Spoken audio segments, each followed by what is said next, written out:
All right. We are live on YouTube right now. Awesome. This took it a little while, so let's hopefully we already have 25 people that are waiting. To see. Well, I put the start time as 6 because I didn't, with Mountain and Central Time, I didn't want to put it like too late or something. Right. So I certainly didn't know when to put it, so I just put it at 6.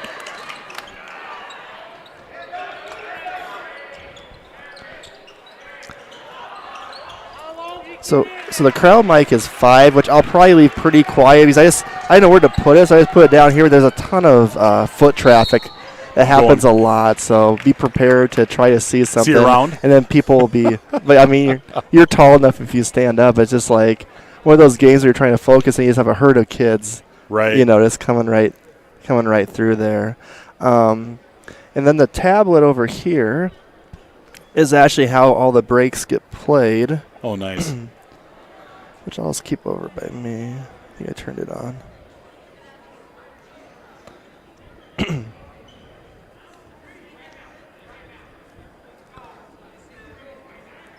on, buddy. There we go.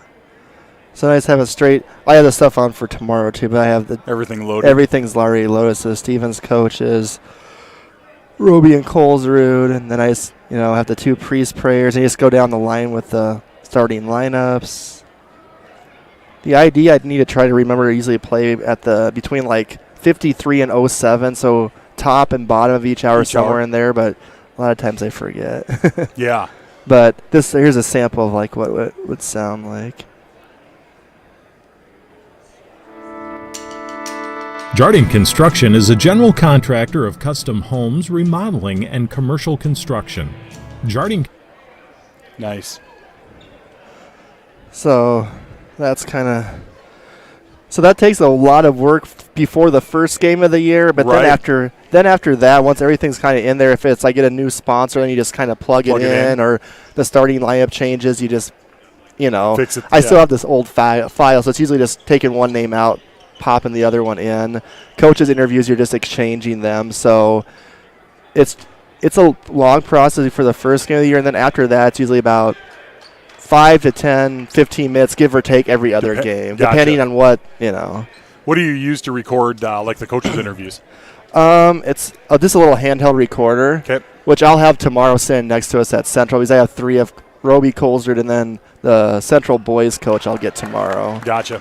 And then what I'll do for how I'll play that is I have another cord like this that I'll just plug into stereo line in from the recorder. Okay. And then I'll play the break. I'll pop that down and I'll just hit play. I'll have it timed up though.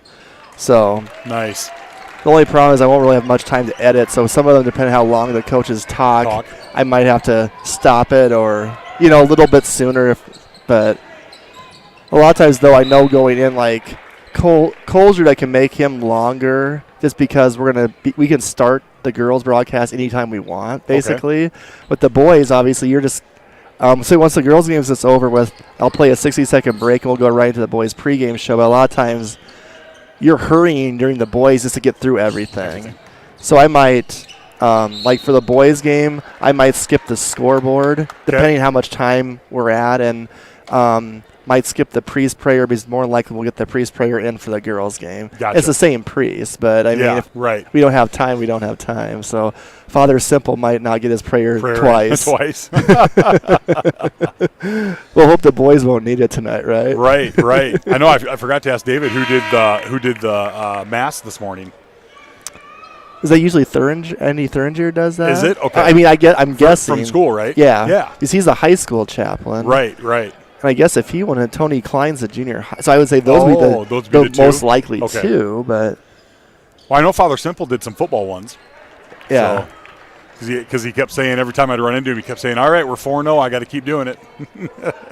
And sorry, people, I'm just not quite moving the camera as of moment. So it will be moving back and forth for sure during the varsity games. And do you prefer Dave to be called Dave? Dave's fine. Okay. Yeah. And that probably is easier with your son being David. So it's not. Yep. Not that it confused the in-know listeners, but probably someone that may be tuning the first time would probably really be confused. Right.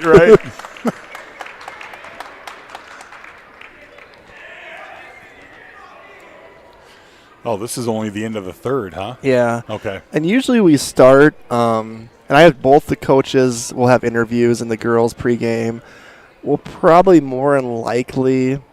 Oh, this game's really close too. That makes it harder because if a game wasn't as close, usually then it'll finish. If it's close, then it might be timeouts and might be longer. Someone sent me to tell you to make sure you know that you're live right now. Yeah. Yeah, we Thank know you. that. So I would say usually we start 3 or 4 minutes in the sophomore game just to give us extra time, but we might have to see kind of how it plays out.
You're listening to a special presentation from the Real Presence Radio Network.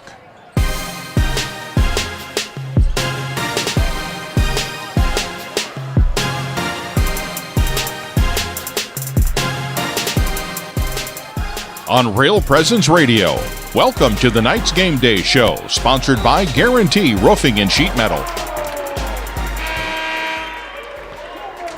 And welcome everyone to Rapid City Stevens High School in Carroll Higher Gymnasium in Rapid City, South Dakota. Hi, I'm Brett Byler with Real Presence Radio. You're listening to Sioux Falls O'Gorman girls and boys basketball tonight in a doubleheader against Rapid City Stevens. If you're watching the video stream right now on YouTube, Real Presence Radio Sioux Falls, we have a tie JV boys game right now, 51-51 with about 27 seconds left, so you can kind of listen to that.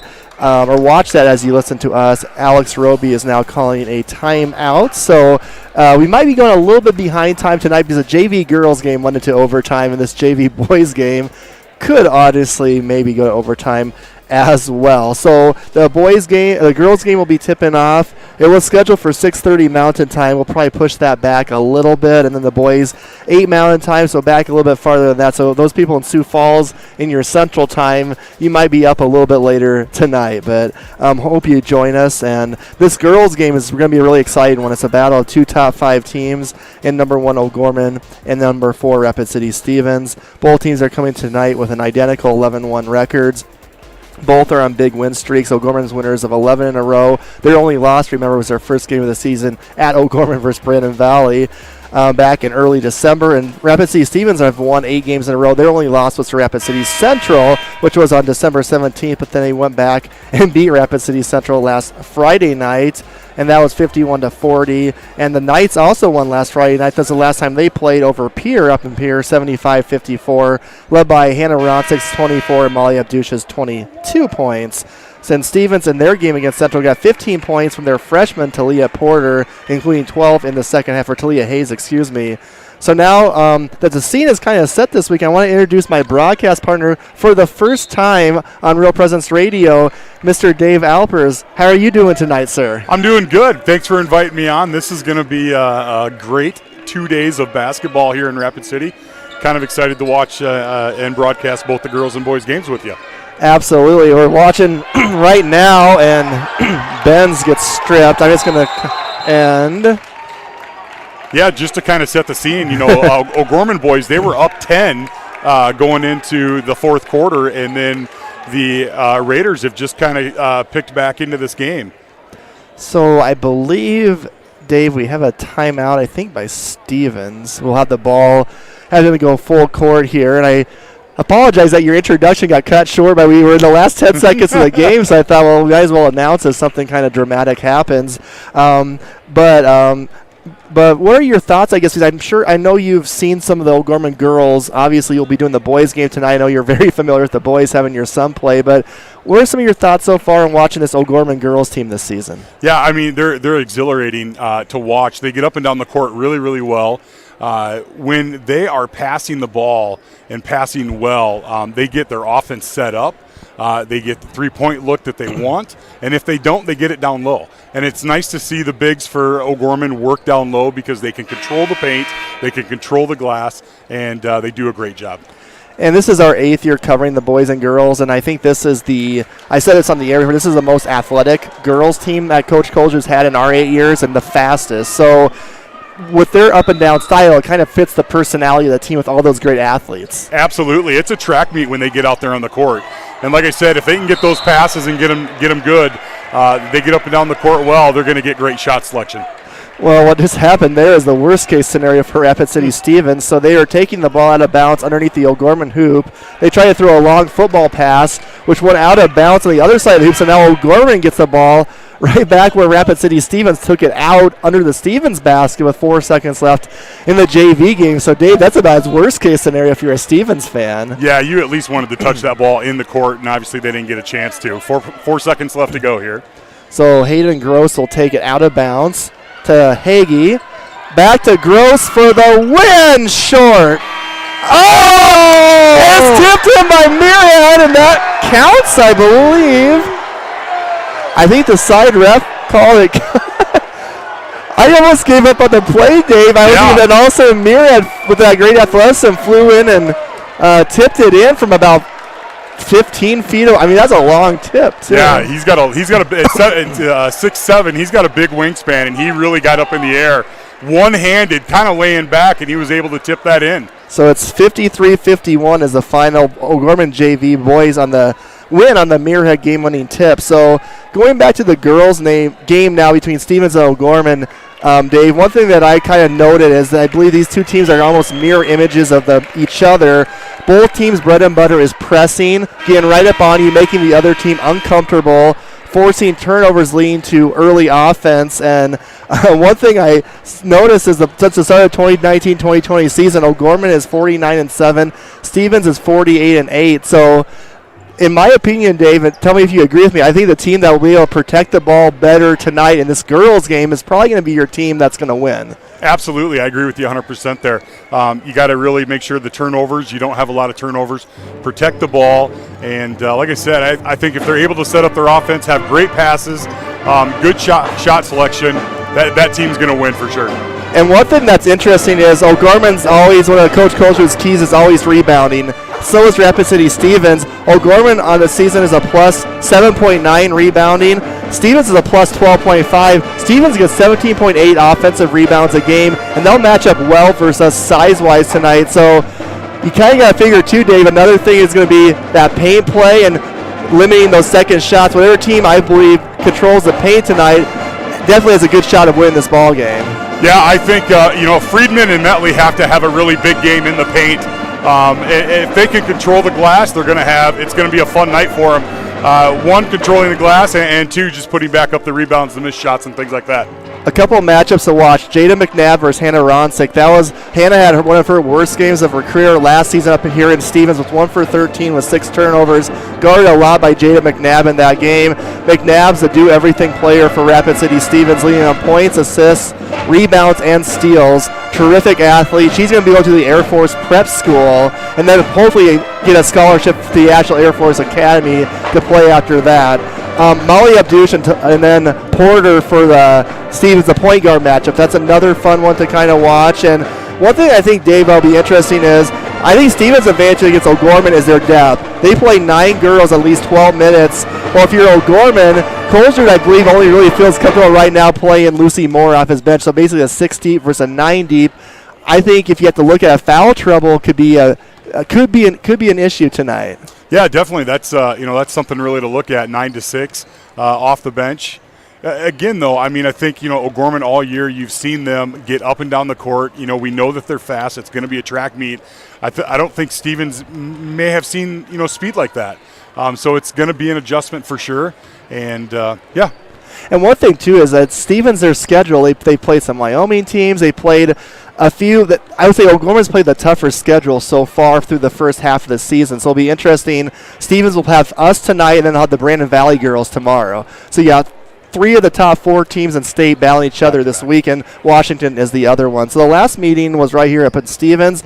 Actually, on my birthday last year, January 23rd, but it wasn't a very good birthday present because the Stevens girls won 56-35. O'Gorman was their biggest loss of the season. They only shot 19% in that game, Dave, 9 for 47. So let's hopefully they can improve that tonight. Both teams had a lot of turnovers. O'Gorman with 18, Stevens had 17. This will be the 45th meeting. O'Gorman leads the series 34-10. O'Gorman has won 10 of the last 14 meetings versus Rapid City Stevens. Dave, I'm going to send it to you now. Do you have any scores to report so far? Just what are some of the games, I guess, for people that are going on tonight at AA boys and girls basketball? Yeah, absolutely. AA boys, I've got Sioux Falls, Washington, 15, Watertown 1. That's the end of the first period. Harrisburg, Aberdeen Central, that's being played at Harrisburg. Nothing to report there. I've got the Rapid City Central Brandon Valley game. That has not started, obviously. Going over to the girls' side of things, we've got Sioux Falls. Let's see here. Correction, I was reading the girls there. So that's all right. Girls AA, it was Sioux Falls, Washington 15, Watertown 1. That's being played up in Watertown.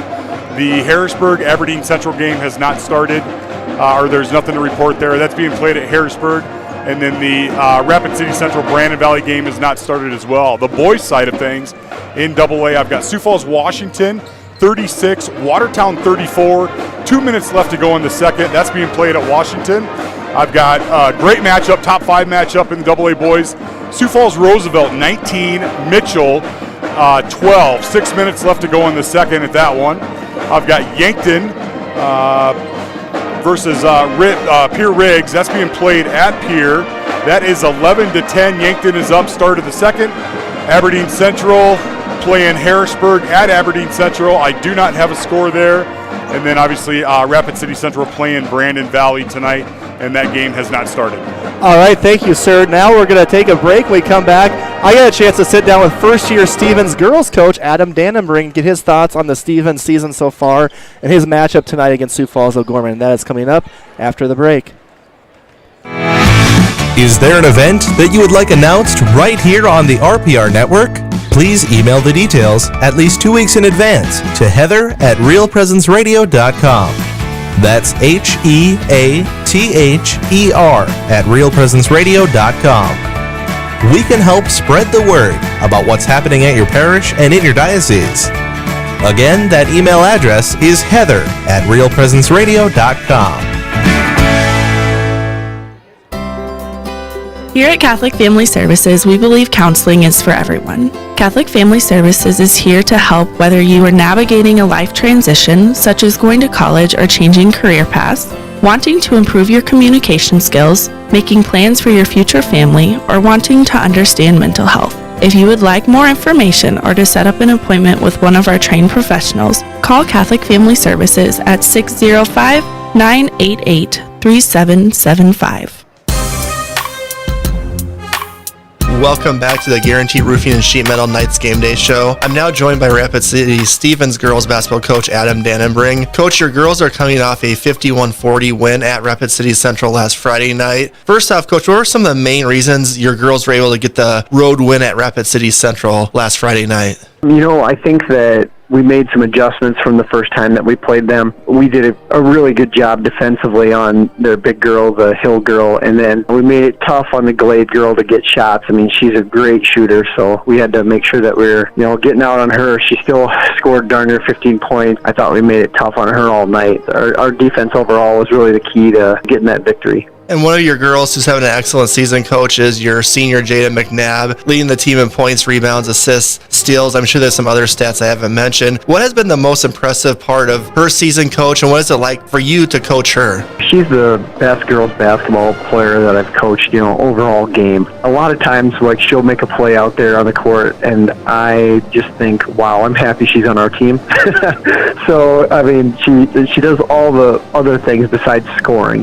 She plays great defense. She's so quick and strong. She takes care of the basketball well for us. She sets people up with her assists. If we need her to score, she can step up and do it. In the last few games, she hasn't scored as much for us because we haven't really needed her to. She's set us up a lot better. I know it's there if we need it. Coach, let's move forward to tonight's game against number 1 Sioux Falls O'Gorman, a team that's 11-1 on the season. You've now had kind of a week to prepare for the Knights after your Central game. What are some things you've been focusing on in practice this week leading up to the O'Gorman game? Watching O'Gorman on film, they're just a fantastic job of transitioning up the floor, so we got to make sure that we're getting back in transition. And then, we got to be smart on, which girls are really good shooters, so we have to make sure we get out on them. Mostly it's been just focusing on, what we do well, like working on our defense to make sure that, we can hopefully hold O'Gorman down. I look at the scores, and O'Gorman just scoring machines, so it's going to, that's going to be the key for us to keep this ball game competitive. We got to make sure that we're playing defense and we're rebounding and limiting them to one shot and giving them nothing easy. Coach, on your offensive end tonight, how important will ball security be for your girls? I know the Knights are extremely long, athletic. They like to press, force turnovers, get out in transition, as you mentioned. How important for your girls will it be just on the offensive end to take care of the ball and get into your sets offensively?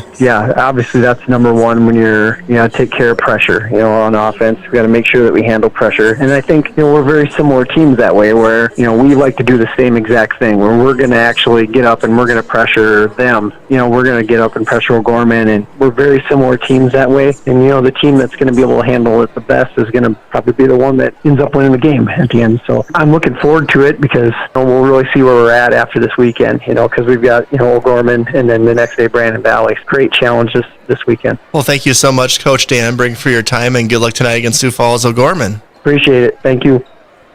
We would like to thank Coach Dannenbrink for his time. Don't go away because Brett Byler interviewed O'Gorman girls basketball coach Kent Colesrud, and that interview is next on the Knights Game Day Show. Hello, this is Mark Konzemius, president of the Catholic Community Foundation for Eastern South Dakota. Preparing for the end of life can be overwhelming, even scary. Yet as disciples of Christ, we live in great hope and the reality of God's promise that death is not the end, but a new beginning. The End-of-Life Planning Workbook for Catholics is now available. I encourage you to reach out to one of our Catholic Community Foundation offices or ccfesd.org. May God bless each of us on our journey to heaven. At Guarantee Roofing and Sheet Metal, we are guided by one simple principle. We do what we say we're going to do. We believe in ensuring our customers are happy with the work we deliver. Guarantee Roofing and Sheet Metal was established in Sioux Falls in 1981 and has been involved with installing more than 100 million square feet of commercial roofing across the Midwest. We have worked on businesses including schools, universities, hospitals, churches, and factories. For more information, we can be reached at 605-331-5121 or online at guaranteeroofingsd.com. Welcome back to the Guarantee Roofing and Sheet Metal Knights Game Day Show. I'm now joined by Sioux Falls O'Gorman girls coach Kent Colesrud. Coach, your girls are coming off a 75-54 road win last Friday night against Pierre in your last outing. Coach, overall, we weren't at that ball game, but overall, what was your kind of assessment of your girls' play against the Pierre Governors? Yeah, it was a good game, Brett. We get out of the gates early, jumped out, I think, 16-4, and to Pierre's credit, they chipped their way back and did some really nice things. Made us have to work. Hannah Ronsik hit a big three going into halftime, put us up 6, gave us some momentum, kind of regressed regrouped at halftime a little bit and challenged our kids. We're in a good game here. We're facing some adversity. This is what we need. We need to be battle tested, and I thought our kids came out, really executed well in the second half. I thought we defended well, got out in transition, got some easy baskets, really executed our sets offensively in the second half, made some shots, got to the free throw line. So just really pleased against a team that I think better than the record indicates. I think Pierre on any given night, very competitive basketball team. Coach, now we play Rapid City Stevens tonight. The Raiders are 11-1 on the season. Their only loss was to Central, which then they beat Central last Friday night. One thing that kind of stands up to me just looking at their stats is they forced about 23 turnovers a game, play that pressure defense. Is that going to be one of the biggest challenges for your girls going to tonight's game, not being able to turn the ball over against them? It is, Brett. We play real similar type of styles. They're able to full court pressure people a lot. In the half court, they're so disruptive as well. They play mainly man, can mix in some zone, but very aggressive in their man defense. They're taking away passing lanes, they're doubling things, they're playing very physical basketball. They're just really disruptive, really tough to execute specials against them. So it's going to be really, really important. When we break their pressure, we score against their pressure, or we regroup, set up offense, and then we dictate the action. We're the aggressor. What's going to happen to be able to try to have a chance to score on our specials. And you're not going to score in every one, but we got to be able to execute them, make them have to work, and then get into our half-court motion if we don't score out of our specials. And they have a really talented player in Jaden Mcnabb who leads them in about every statistical category. She's a girl that averages about 13 points and 5 assists. Very good at getting the paint and getting other girls involved too. How important will it be, like in our defense tonight, Coach, to try to limit her penetration in the basket? It is, Brett, and just like we say against any really good player, they have to really work to get their points. Great player, can shoot the three-point shot, really improved in that area, puts the ball on the floor really well, very handy in the paint off of a post move or dribble penetration. Athletic kid, very disruptive on the defensive end, can guard usually the opposition's best player. She just brings a lot of stuff to the table, so we need to try to keep her in check, make her have to really work for her points. But boy, they got a really nice supporting cast as well. It's a bunch of kids that know what varsity basketball is all about, played in the state championship game last year, very experienced, very confident group. She's their leader, a very good group that she has to play with. All right, we want to thank Coach Colesrud for his time as always, and now it's time for our keys to victory for the Knights against the Stevens Raiders. I'll start with the first three and then let Dave do the last two. So handle Stevens' pressure and press. They force 22 turnovers a game, so we got to be able to control the ball, keep them off the offensive glass. They're fiends on the offensive glass, averaging 17.8 offensive rebounds a game. Get to the free throw line. Stevens will foul a lot, allow their opponents to shoot 20 free throws a game. We got to get to the free throw line. Yeah, they got to contain Jaden Mcnabb and try to keep her out of the paint. She averages 12.9 points and 5.3 assists per game. Also makes Stevens uncomfortable offensively. Forced turnovers. Stevens averages 14.9 turnovers per game. The keys to victory for Sioux Falls O'Gorman Knights has been brought to you by Closets & More, a locally owned company providing custom designed closets and storage solutions. Closets & More can be reached at 605-334-5135 or online at closetsandmoresd.com. All right, Dave, who's your player to click for the O'Gorman girls tonight? Man, it's tough. I really like the two that are going to be in the paint. I've got to go with Hannah Friedman. I think both of the bigs for OG are going to have great matchups, but I'm going to go with Hannah Friedman. And I'm going to bounce off you and go with the other big, Kira Mentley. I think Kira, like the Washington game, I think she'll have a really big game tonight. So tonight, Sioux Falls O'Gorman Knights Game Day show has been brought to you by Guarantee Roofing and Sheet Metal. Guarantee Roofing and Sheet Metal was established in Sioux Falls in 1981, has been involved with installing more than 100 million square feet of commercial roofing across the Midwest. For more information, they can be reached at 605-331-5121 or online at GuaranteeRoofingSD.com. Okay, up next is a Knights tip-off show that is coming up after the break. Need repairs on gas pumps, tanks, and air compressors? Sioux Equipment Company can help. They serve Sioux Falls and the surrounding areas. Sioux Equipment Company also offers services for lifts, signs, decals, and tank truck equipment. Sioux Equipment Company at 605-334-1653 is a supporter of O'Gorman Knights athletics and activities. J&J Caseworks and Closets and More is a proud sponsor of the O'Gorman Knights. Following the same rich, winning tradition, family, and Christian values, J&J Caseworks strives to create a work environment to call home. Family-owned and operated, J&J Caseworks has several full-time positions available. Our team members pursue career goals, learn new skills, and get the recognition they deserve. To set up an appointment, J&J Caseworks can be reached at 605-332-0805 or email jobs@jmjcaseworks.com. Go Knights!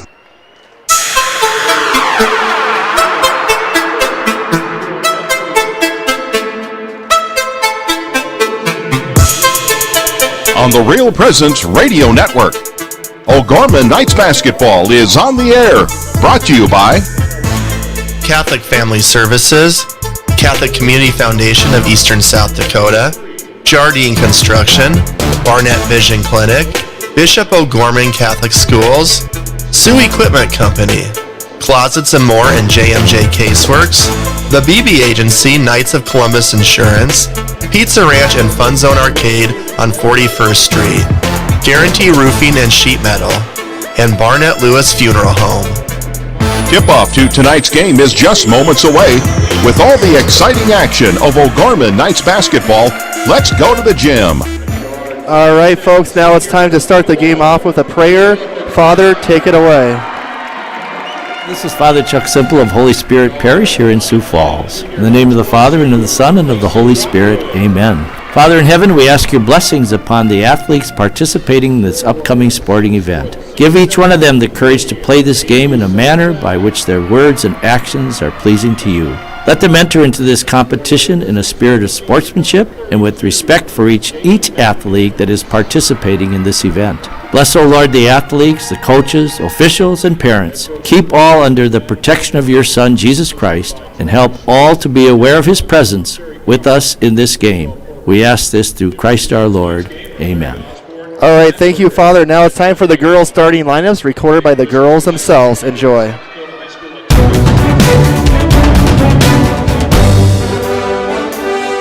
Molly Abdus, number 15, 5'7", sophomore guard. Karen Bentley, number 24, 6'1", junior, forward. Hannah Friedman, number 33, 5'11", senior, forward.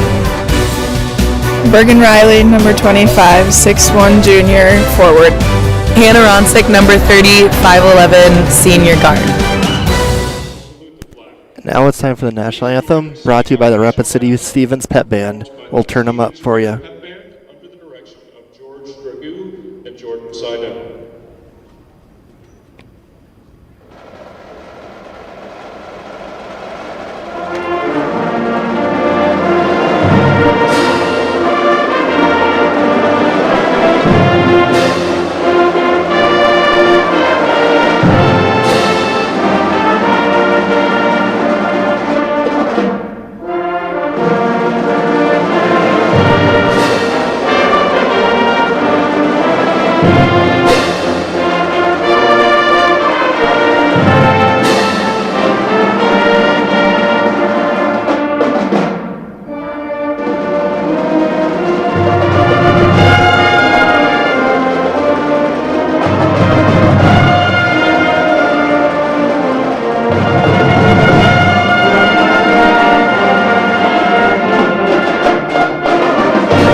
Wow, what a nice pet band performance by the Rapid City Stevens Pet Band with the national anthem. I'm always love to shout the band's debuts. My mom's a band teacher, so I always love a good pet band.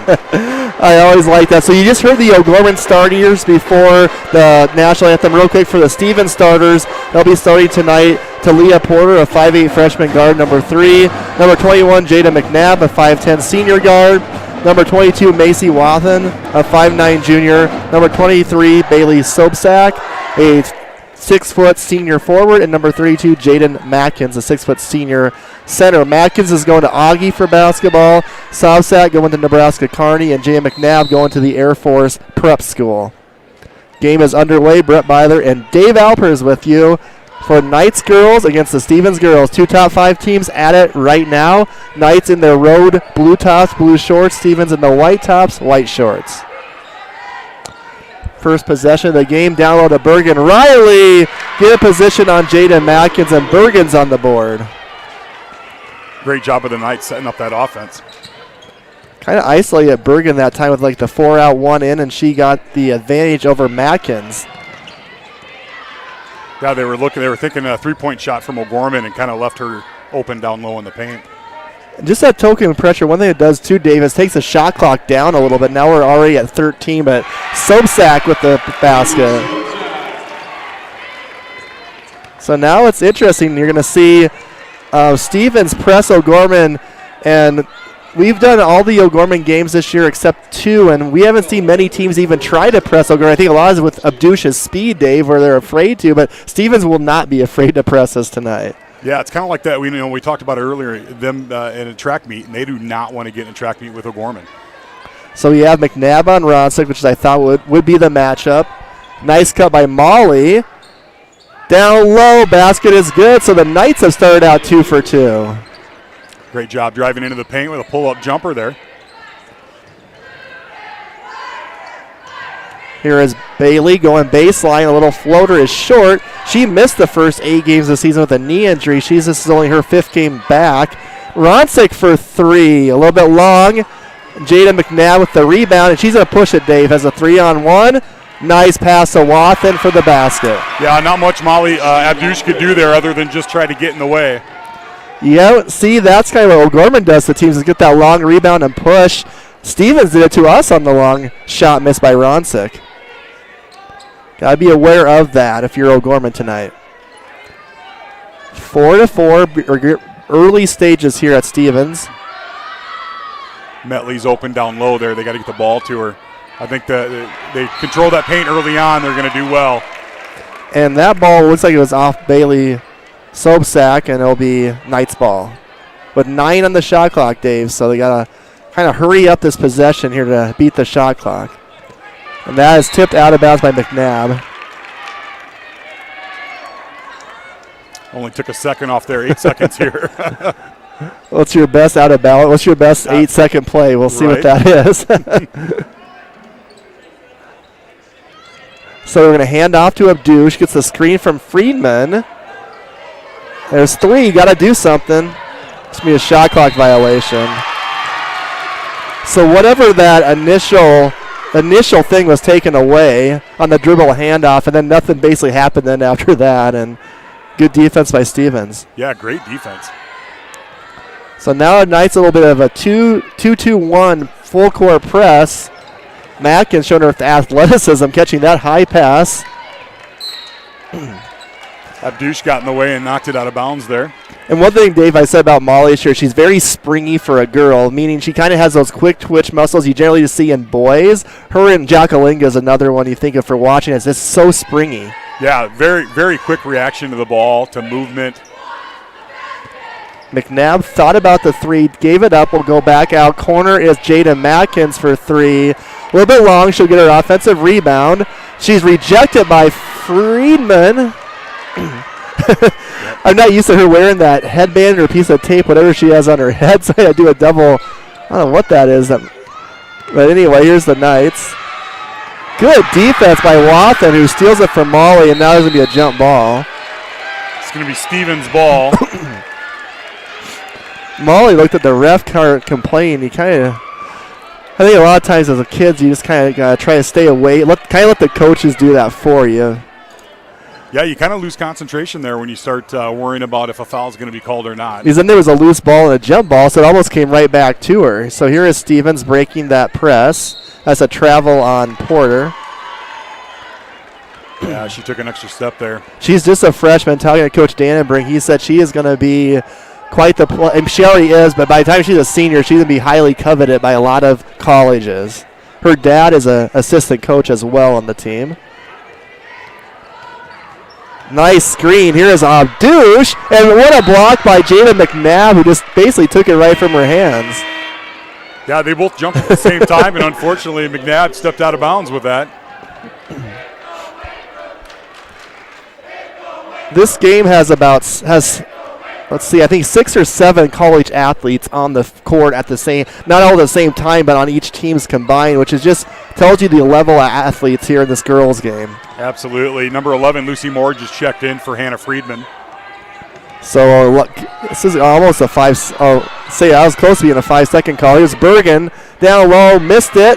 Kira had it, lost it. It'll be Stevens' ball.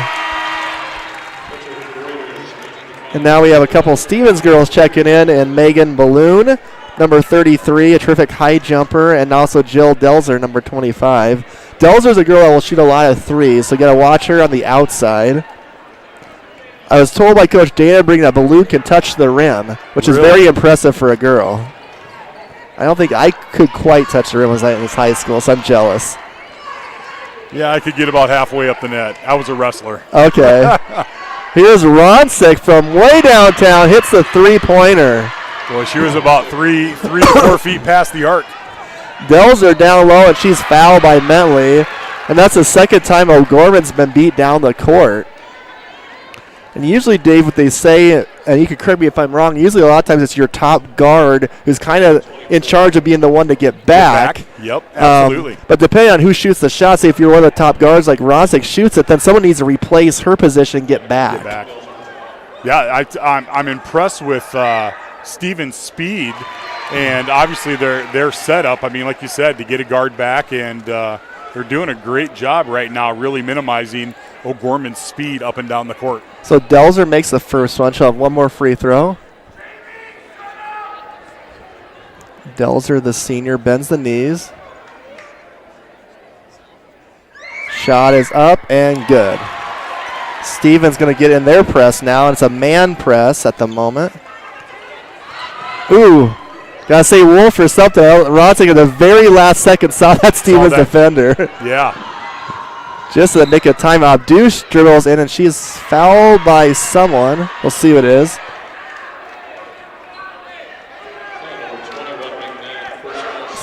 Is that by McNabb? Did she put up 21? Okay. That's her first. So Abdush, that was a shooting foul, so she'll get 2 free throws. I believe Molly's averaging about 14.6 points a game on the season. Kira checks out. Friedman back in. Be really interesting to me tonight is how deep is Colesrud going to go in his rotation. Right. We have Lucy in, but we'll see if any of the other ones will get in. 8-6 O'Gorman, 3:41 left in the first quarter from Rapid City Stevens High School. Knights in that 2-3 zone. Good high-low from Sobsack to Balloon, and Balloon's on the board. That's the best way against that 2-3 zone is get someone in the middle in the high post and do that high-low. Right.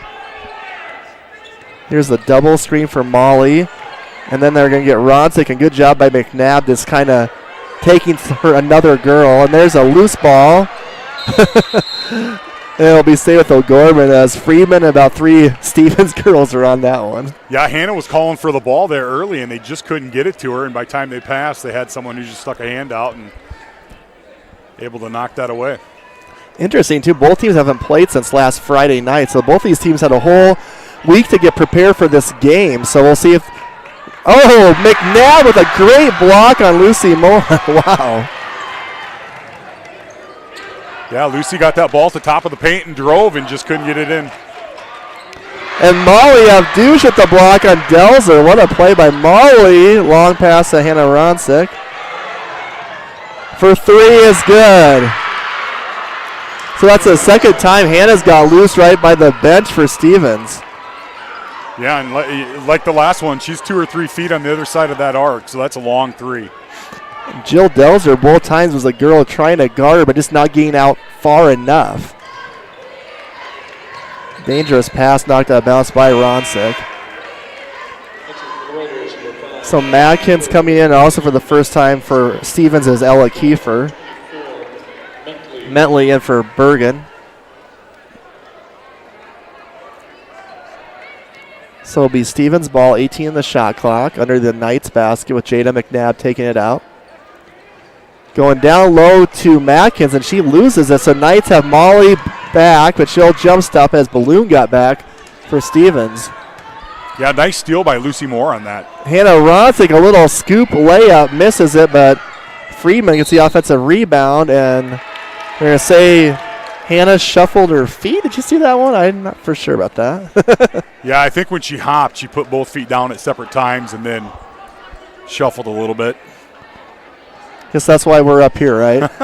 Right. So here comes the Stevens Raiders. They have Kiefer, Delzer, Balloon, so 3 subs, and then the 2 starters, Matkins and McNabb. Molly is all over the place defensively so far, just tipping balls left and right. Yeah, that's the second time she's been able to tip a pass.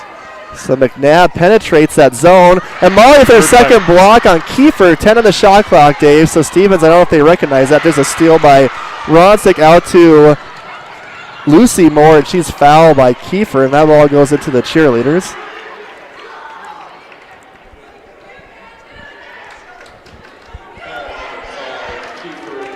So that'll be Stevens' 3rd team foul, the first one on Ella Kiefer.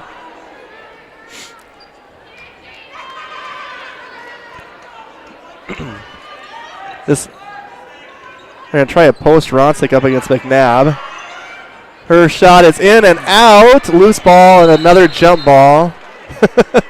Yeah, Hannah's done a great job so far fighting for those loose balls down. I think that's the 3rd time she's been on the floor, right. Fighting for a loose ball. And again, that's, as we mentioned in the pregame show, that's what Stevens really has done well this year's offensive rebound. So far, the Knights have been better at that in the first 7 minutes of the game. Yep. 3-point ball game.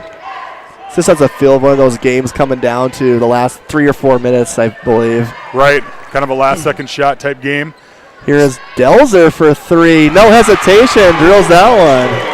Yeah, great job taking some time, setting up, getting some passes in, and just waiting for the right look. That's important. A good job by Mentley getting loose. I don't know what happened there with Stevens defensively, but Kira Mentley wide open for the basket. Yeah, Freeman at the top of the key just kind of pulled some of those defenders out. And that's what you got to know your scouting report, too. Even though Delzer comes off the bench, she loves to shoot 3, so that's something you got to know when she's out there. Right. Nice dive down low by Matkins, and she can't get the 3-foot shot to go in. Ronsik clears the rebound. Now if you're O'Gorman, Dave, I would say hold it for this final shot with no shot clock. Yeah, absolutely. They got to get something set up here with Molly running the show. And I say about 10 seconds is when you're going to start your whatever your set here. Give yourself enough time to get through it. So 10 seconds now. Abdush has it, guarded by McNabb. They switch McNabb onto Molly. Looking for the cutter. Here's Ronsik all the way for the basket is good. So nice shot by Hannah Ronsik. She has 8 here in the quarter, and after 1 quarter, it's the O'Gorman Knights 15, the Rapid City Stevens Raiders 11 from Rapid City, South Dakota. Hi, this is Mark Holcraft. And this is Dr. Joseph Holcraft. You know, Mark, Jesus asks 307 questions in sacred scripture. He has asked 183, of which he only answers 3. What's the business with all of this questioning going on in the Bible? Well, Joe, there's a lot there, and we'll be ready to take that on. Tune in to hear about these questions and more on Awaken every 2nd and 4th Wednesday at 7 a.m. Central here on Real Presence Radio Network. Searching for more great Catholic content? Visit our website at realpresenceradio.com.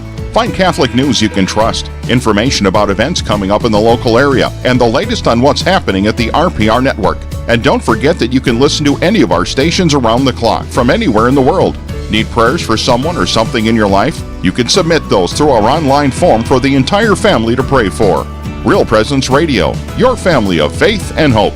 Online at realpresenceradio.com. Welcome back to Rapid City Stevens High School. Brett Byler, Dave Alpers with you. Good start for O'Gorman girls on 15-11, Dave, so far. Yeah, I'm really impressed with the Stevens and how they were to match the speed of O'Gorman coming out. And they have, I mean, they're both pressing each other, so doing a great job. And for the most part, I think both teams offensively have been getting the shots they want. Nice. And there's one for just kind of off of my topic. I just said Bergen Riley with a nice basket. That's how they started the game off, getting her a good look down low. And there's a turnover that time by Porter. And she threw it at the ankles of Matkins.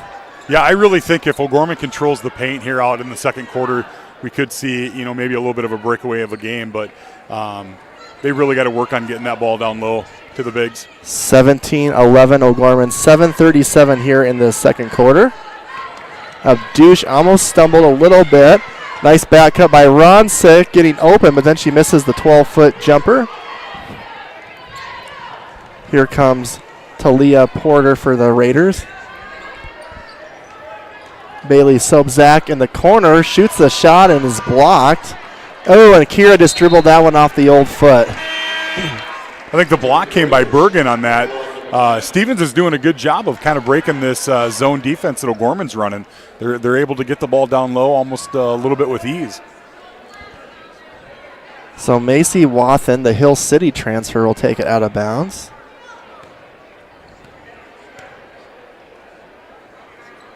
This is her first year varsity for Stevens. Porter, the freshman, with it. Over to the corner is Matkins. Over to Wathen. Now we'll get the Porter, going to go baseline. Good help defense by Hannah Freeman that time. She's done a lot of little things, Dave, that's not going to show up in the stat sheet so far, Freeman, but just had a good impact, I believe, so far in the game. Yeah, absolutely. Her hustle and her extra effort to get to the ball, like you said, just doesn't show up on the stat sheet, but it's showing up here on the court right now. So I think she's forced 2 or 3 jump balls already, got a few offensive rebounds, and then just a good rotation that time defensively. Absolutely. So the Knights will take it out of bounds. Heavy pressure by Stevens. That was a dangerous pass by Bergen. Some of those floaters that's just like hanging up in the air forever. Yeah, exactly. That was almost picked off by McNabb. Correction, Porter. Those two look quite a bit alike, McNabb and Porter too. Ooh, that's another one off the foot, but Molly retrieves it.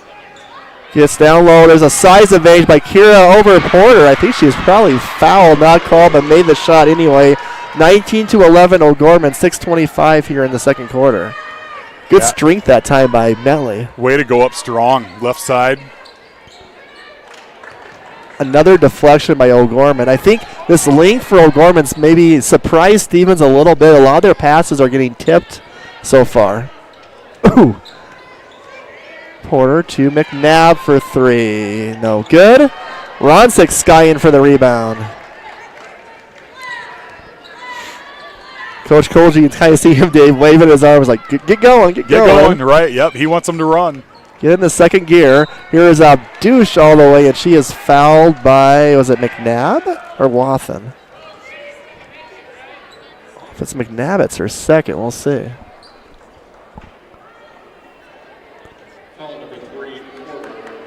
Oh, Porter, which is her second. So Molly to the line. Abdush on the year is 85.7 free throw shooter. You gave her the old announcer's jinx, Dave. I know. I do that all the time. Oh, should have not said anything until after.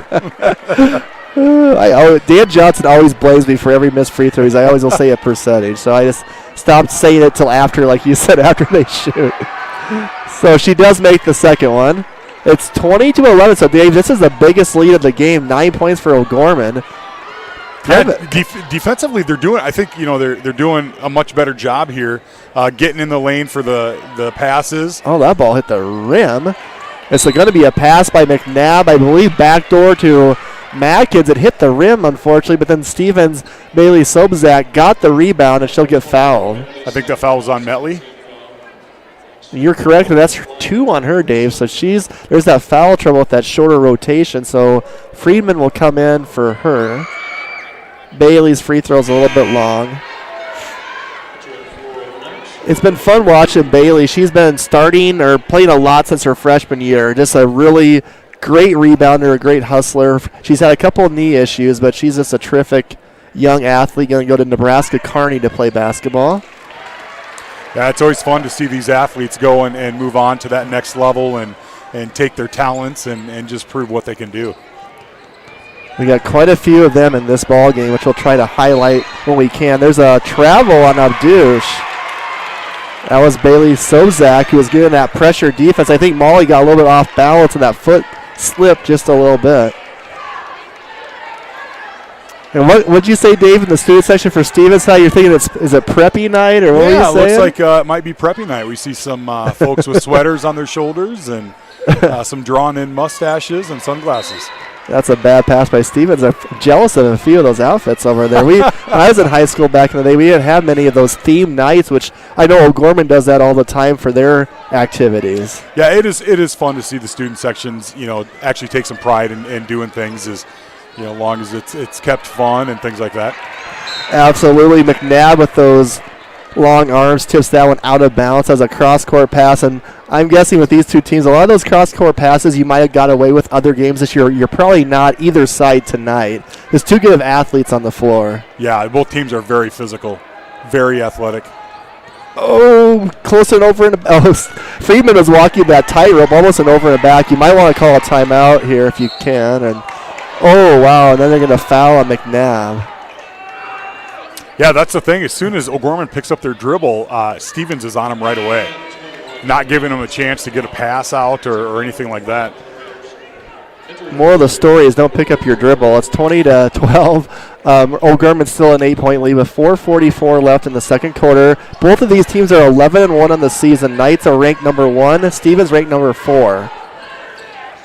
Stevens will see Brandon Valley tomorrow, who's ranked number 3. Molly Abduch for a 3, and O'Gorman will see Central tomorrow, who's ranked number 5. So all these top 5 matchups in Rapid City this weekend. Yeah, great weekend of basketball here. So Abduch with that 3. Molly has 7 on the night. Knights are up by 11, 23-12. Dangerous pass, loose ball, and oh boy. Sosak just about took Lucy Moore with a little bit of a wrestling takedown, which you would have been proud of, and we got a jump ball. Little WWE there. Yeah. Lucy's only a sophomore. She is feisty, yet they're not very big in stature, but she'll stick her nose right in there. And there is a steal by Moore. And she traveled. Well, Gorman's had about 3 travels today, and Stevens has had about 4 or 5 bad passes for turnover. So it's just kind of turning the ball over different ways for these two teams tonight. Yeah, you have to wonder if that court's a little slippery or something. I'm really surprised on the travel calls, but. And there was one girl for Stevens over here that almost fell. So I think you're right, Abe. I think it is a little bit slick.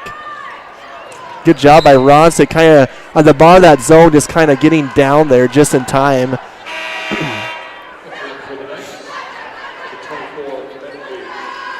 So we're at the halfway point of the second quarter, and Stevens has only scored 1 point here in the first 4 minutes. It was 15-11 O'Gorman after 1. Now it's 23-12. Yeah, O'Gorman's done a great job here with this zone, actually getting things, closing down the passing lanes, closing down the drive from baseline. Douche behind the back, and I think she got away with the travel that time, actually, but they didn't call that. They called a foul.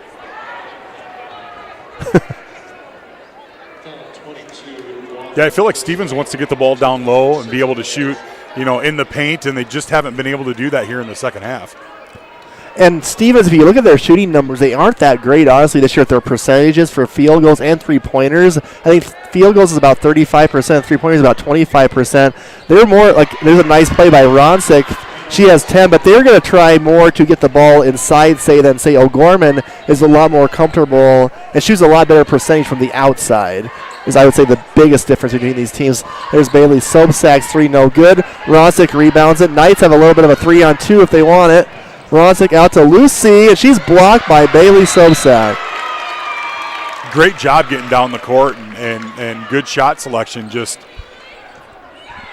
Stevens comes out of nowhere to get a block there. So Coach Colzer is going to call a timeout. It's a 30-second timeout. So Dave and I will take a quick 30-second break with the Knights leading 25-12 with 3:14 left here in the second quarter from Rapid City Stevens High School.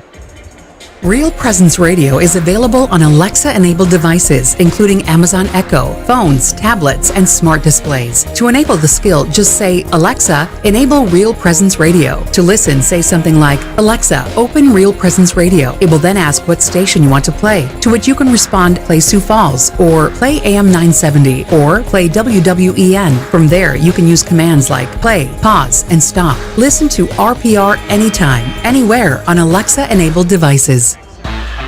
All right, got some quick score updates. Boys AA basketball. We've got Aberdeen Central and Harrisburg. It's Aberdeen Central 34, Harrisburg 22. Sioux Falls, Washington is up on Watertown 66-64. Sioux Falls Roosevelt is up on Mitchell 44-36, and that's the start of the fourth. We've got Pierre is up on Yankton 42-31. That's the start of the fourth, and we've got Rapid City Central and Brandon Valley, no score yet. All right, thank you, Dave. And that's a turnover by the Knights at Watertown, Washington game. That looks like that's a nail biter. I'm guessing 66-64 is probably a fourth quarter, if I had to guess. Under 1 minute left to go in the fourth, and that is being played at Washington, so you got to imagine that's going to be a pretty loud game. I give credit for Watertown hanging out in that one, and I actually didn't get to see Watertown boys in person. We were doing the Watertown girls game that same night the boys played up in Watertown. Yeah, we were watching that from home. David was home for sick that game and didn't get a chance to play it, but yeah. And Macy Wathen with a three-pointer. That was much needed for Stevens. Deuce showing off that speed, but cannot finish the left-handed layup. She just sliced and diced her way all the way to the 10, but came up short on the layup. Yeah, she had two defenders under the rim there when she went up and just couldn't get that finished. Dangerous pass. Bailey has it. Trying to get to Balloon, and it's taken away by Ronsik, and Bailey Sobzak with the foul. So that will put Stevens, I believe, in the 1-1 with their 17 foul, even though the scoreboard hasn't indicated it yet. Yeah, they're still working hard to get that ball down into the paint. That's where they want to kind of live and die, it looks like, here in the second quarter. So Ronsik to the free throw line. She has a game high, I believe, 10 points right now. It's a fancy little scoreboard Rapid City Stevens has up there.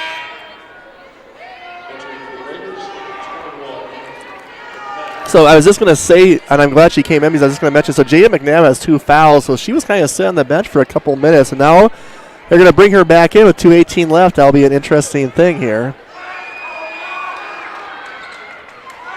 Ronsik makes the first. So if you're Jaden Mcnabb, you got to be very careful with those 2 fouls. Yeah, with 2:18 left to go before half. Because you're more important to Stevens than, say, if there's a layup, you probably just let the girl get it, because your presence on the court is more important than 2 points in the second quarter. Absolutely. So the Knights at a 12-point lead, 27-15, 2:11 left in the second quarter. Here's McNabb, the great point guard for Stevens, loses it, but Delzer picks it up. They're way out beyond the three-point line. Now baseline is Megan Balloon, and she is kind of a touchy foul on Hannah Freeman that time. So that'll be only O'Gorman's third team foul, though. Yeah. She went baseline, and Hannah just went straight up, but they said that she kind of gave her the body. Wathen trying to shoot another three, but she misses that one. Looked online just a little bit off, and Hannah Ronsik with the rebound. Dave, we haven't seen many offensive rebounds tonight for Rapid City Stevens so far. No, for as much as they're in the paint and trying to get the ball in the paint, it is kind of surprising because they play physical.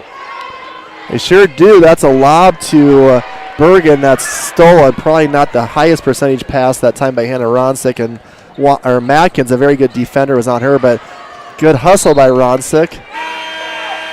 And the Knights have, if there's a stat tracker, we don't get stats up here, but how many deflections O'Gorman has had here in the first half, I would have to guess 7 to 8 already, easily. As soon as you said it, in my mind, I went 7 to 10, so I agree. Yep. So 27-15, still 1:23 left. If you're Stevens, it was deflected. You're kind of, if you're Stevens and you're Coach Danber, you're saying, let's get this game down to like 8 if we can at halftime. Feel a little bit better about ourselves. You're O'Gorman. You want to keep it in double figures. Absolutely. From the Stevens viewpoint, I'd be trying to at least get some threes and then doing a good job blocking out and getting the rebound. Good job by Jaden Mcnabb. She was right inside of Bergen Riley that time with the rebound attempt, and then Bergen kind of gave her a hug. Gave her a little bear hug from behind. Mack is going to Augustana for basketball. She's also a very excellent swimmer. Coach Dannenberg told me about that, so he said he wouldn't be surprised if she actually swam as well at Augustana or tried to go out for the swim team. Oh, wow. That's wild. That's a sport that is fun to watch. I think she was over the line. So she makes the first, and that's a free throw lane violation. It really is. It's always in the Olympics. That's one of my favorite sports to watch. Yep, Michael Phelps, I think he kind of brought it to everyone's forefront and watching some of the things that he did as an athlete. So here's the Knights up 27-16. 1:07 left in the second quarter. Has the ball. It's Abdush, Bergen Riley, Hannah Ronsik. Nice little play call. At the very end, Jill Delzer got out there. Hannah to pop that three. She goes baseline, no good. Gets her own rebound, and that's in. Wow, what a great job. This has been the Hannah Ronsik half. 12 for her. Knights up by 13. Actually, 14 for her. Sorry, Hannah. I misspoke. I shorted you 2 points. So Hannah Ronsik almost outscored Stevens by herself. That's an air ball by Macy Wathen. And did she travel? Oh. She was thinking ahead. She knew what she wanted to do. I think she was looking over at Colzer, was probably telling her just to calm down. And when she do that, you kind of lose the concentration for a second. That pivot foot just came up. So instead of the Knights being able to hold for the final shot up by 13, now Stevens could actually have the shot. But when you're down 13, it's not always, as I guess, imperative maybe to hold for the final shot. But we'll see what they do. Yeah, you just want to get some points on the board. Right. Try to get maybe best look and get an offensive rebound and give yourself time if you can't make it right away. So now 10. Bailey Sobzak to the corner is wide open is Kiefer. Airballs it. Matkins rebounds short. Ronsik has it, and she's just going to hold it. And that is how the first half ends. If you're a Knights fan, you're very happy going to the half, up 13, 29-16 over the Rapid City Stevens Raiders. We'll be back for the Knights of Columbus halftime show after the break. This is O'Gorman Girls Basketball on Real Presence Radio. Your family is depending on you to provide financial security for them. The Knights of Columbus can help you with insurance solutions such as disability income, long-term care, both term and whole life, annuities, retirement, and estate planning services. Join the Knights of Columbus today at kfc.org/join us for access to all these insurance services. Call the BB Agency at 605-882-8689. That's 605-882-8689. Pizza Ranch and Fun Zone Arcade on 41st Street in Sioux Falls offers a daily buffet featuring a variety of pizza choices, salad bar, and chicken. Pizza Ranch has a spacious dining room as well as 8 party rooms that fit different group sizes. Their online menu provides another option for their customers to order from. Pizza Ranch is located across from O'Gorman High School on 41st Street and can be contacted by calling 271-8646. Pizza Ranch is a strong supporter of O'Gorman Knights athletics and activities. At Guarantee Roofing and Sheet Metal, we are guided by one simple principle. We do what we say we're going to do. We believe in ensuring our customers are happy with the work we deliver. Guarantee Roofing and Sheet Metal was established in Sioux Falls in 1981 and has been involved with installing more than 100 million square feet of commercial roofing across the Midwest. We have worked on businesses including schools, universities, hospitals, churches, and factories. For more information, we can be reached at 605-331-5121 or online at guaranteeroofingsd.com.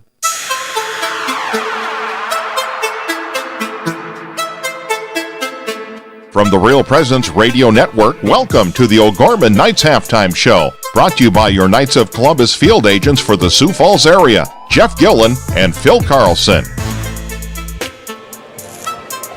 All right, folks, welcome back to Rapid City Stevens High School. It's the Knights girls with a big first half, up 29-16 over the Raiders. Had a big second quarter, outscoring Stevens 14-5. In the second quarter, it was 15-11 after one. And then it was, then O'Gorman kind of held Stevens only 1 point for the first 4 minutes of the second quarter. And Hannah Ronsik, Dave, big first half for her, the senior, with 14 points. Yeah, she had a couple threes there to start out the game, and then she just kind of took control in the paint. I mean, if a screen was set by either Metley or Friedman, she was driving paint and going up strong. Typically 2 defenders on her, one that was sliding over. It just did a great job. And one thing, Dave, we kind of discussed in the first half is the Knights' defense. Their deflections, they're being able to cause some havoc for Stevens. Stevens, as you mentioned, like they're really trying to get the ball in the paint, but against O'Gorman, it hasn't been easy for the Raiders here in the first half offensively. Yeah, I thought to start the game for the Raiders, they did a good job of getting the passes down low where they wanted. They had some open looks and open lanes, and as soon as O'Gorman was able to, they adjusted to that, and they were able to tip that ball. Molly Abdouche had a couple tips there, and I think so did Ronsik and Hannah as well. And I'll give you the stats to look at for a second, Dave, and see if anything pops out to you. But yeah, it'll be interesting to see in the second half kind of the adjustments both these two teams make. And anything in standing out to you, sir, on the stats that we just got from the Stevens AD Jared Vasquez? Other than the 14-5 in that second half, I mean, let's see here. And turnovers, what are we looking at for turnovers? I think it says 11 for 3 for Stevens. So we're up 15-13 on rebounds. So that's another thing we kind of were talking about, Dave, coming to the ball game. We got 2 good rebounding teams. Who's going to win that? So far, O'Gorman's held their own. Yeah, absolutely. I mean, you'd think for what Stevens is trying to do and get the ball down low and in the paint, they've got big bodies there, to be able to be aggressive and get after a missed shot, but they just haven't come up with those offensive rebounds yet. And the press, both sides, has really not affected either team. Both teams started out pressing, but then they kind of backed out of it after that first quarter, but both teams have felt like we're able to handle that okay. Yeah, absolutely. You could see a little bit early on with O'Gorman. I think Molly struggled just a little bit. If they don't pick up their dribble, they're doing fine. But like you said, I mean, I think they both were able to adjust well. All right, so I want to thank Dave for that analysis. We're going to take a break, folks. We're going to come back. We're going to have our Inside O'Gorman segment, and we're going to let you know some of the O'Gorman athletes signed their national letters of intent on Wednesday at O'Gorman in the cafeteria, and we'll let you know which athletes those are. There's quite a few. That's coming up after the break. This is Knights basketball on the Real Presence Radio Network. Sioux Equipment Company can fix, sell, and repair gas pumps, tanks, and air compressors. They offer sales and services for lifts, signs, decals, and tank truck equipment in Sioux Falls and the surrounding areas. Sioux Equipment Company is located at 1310 East 39th Street in Sioux Falls, just off of East Benson Road. They can be reached by calling 605-334-1653. Again, that number is 605-334-1653.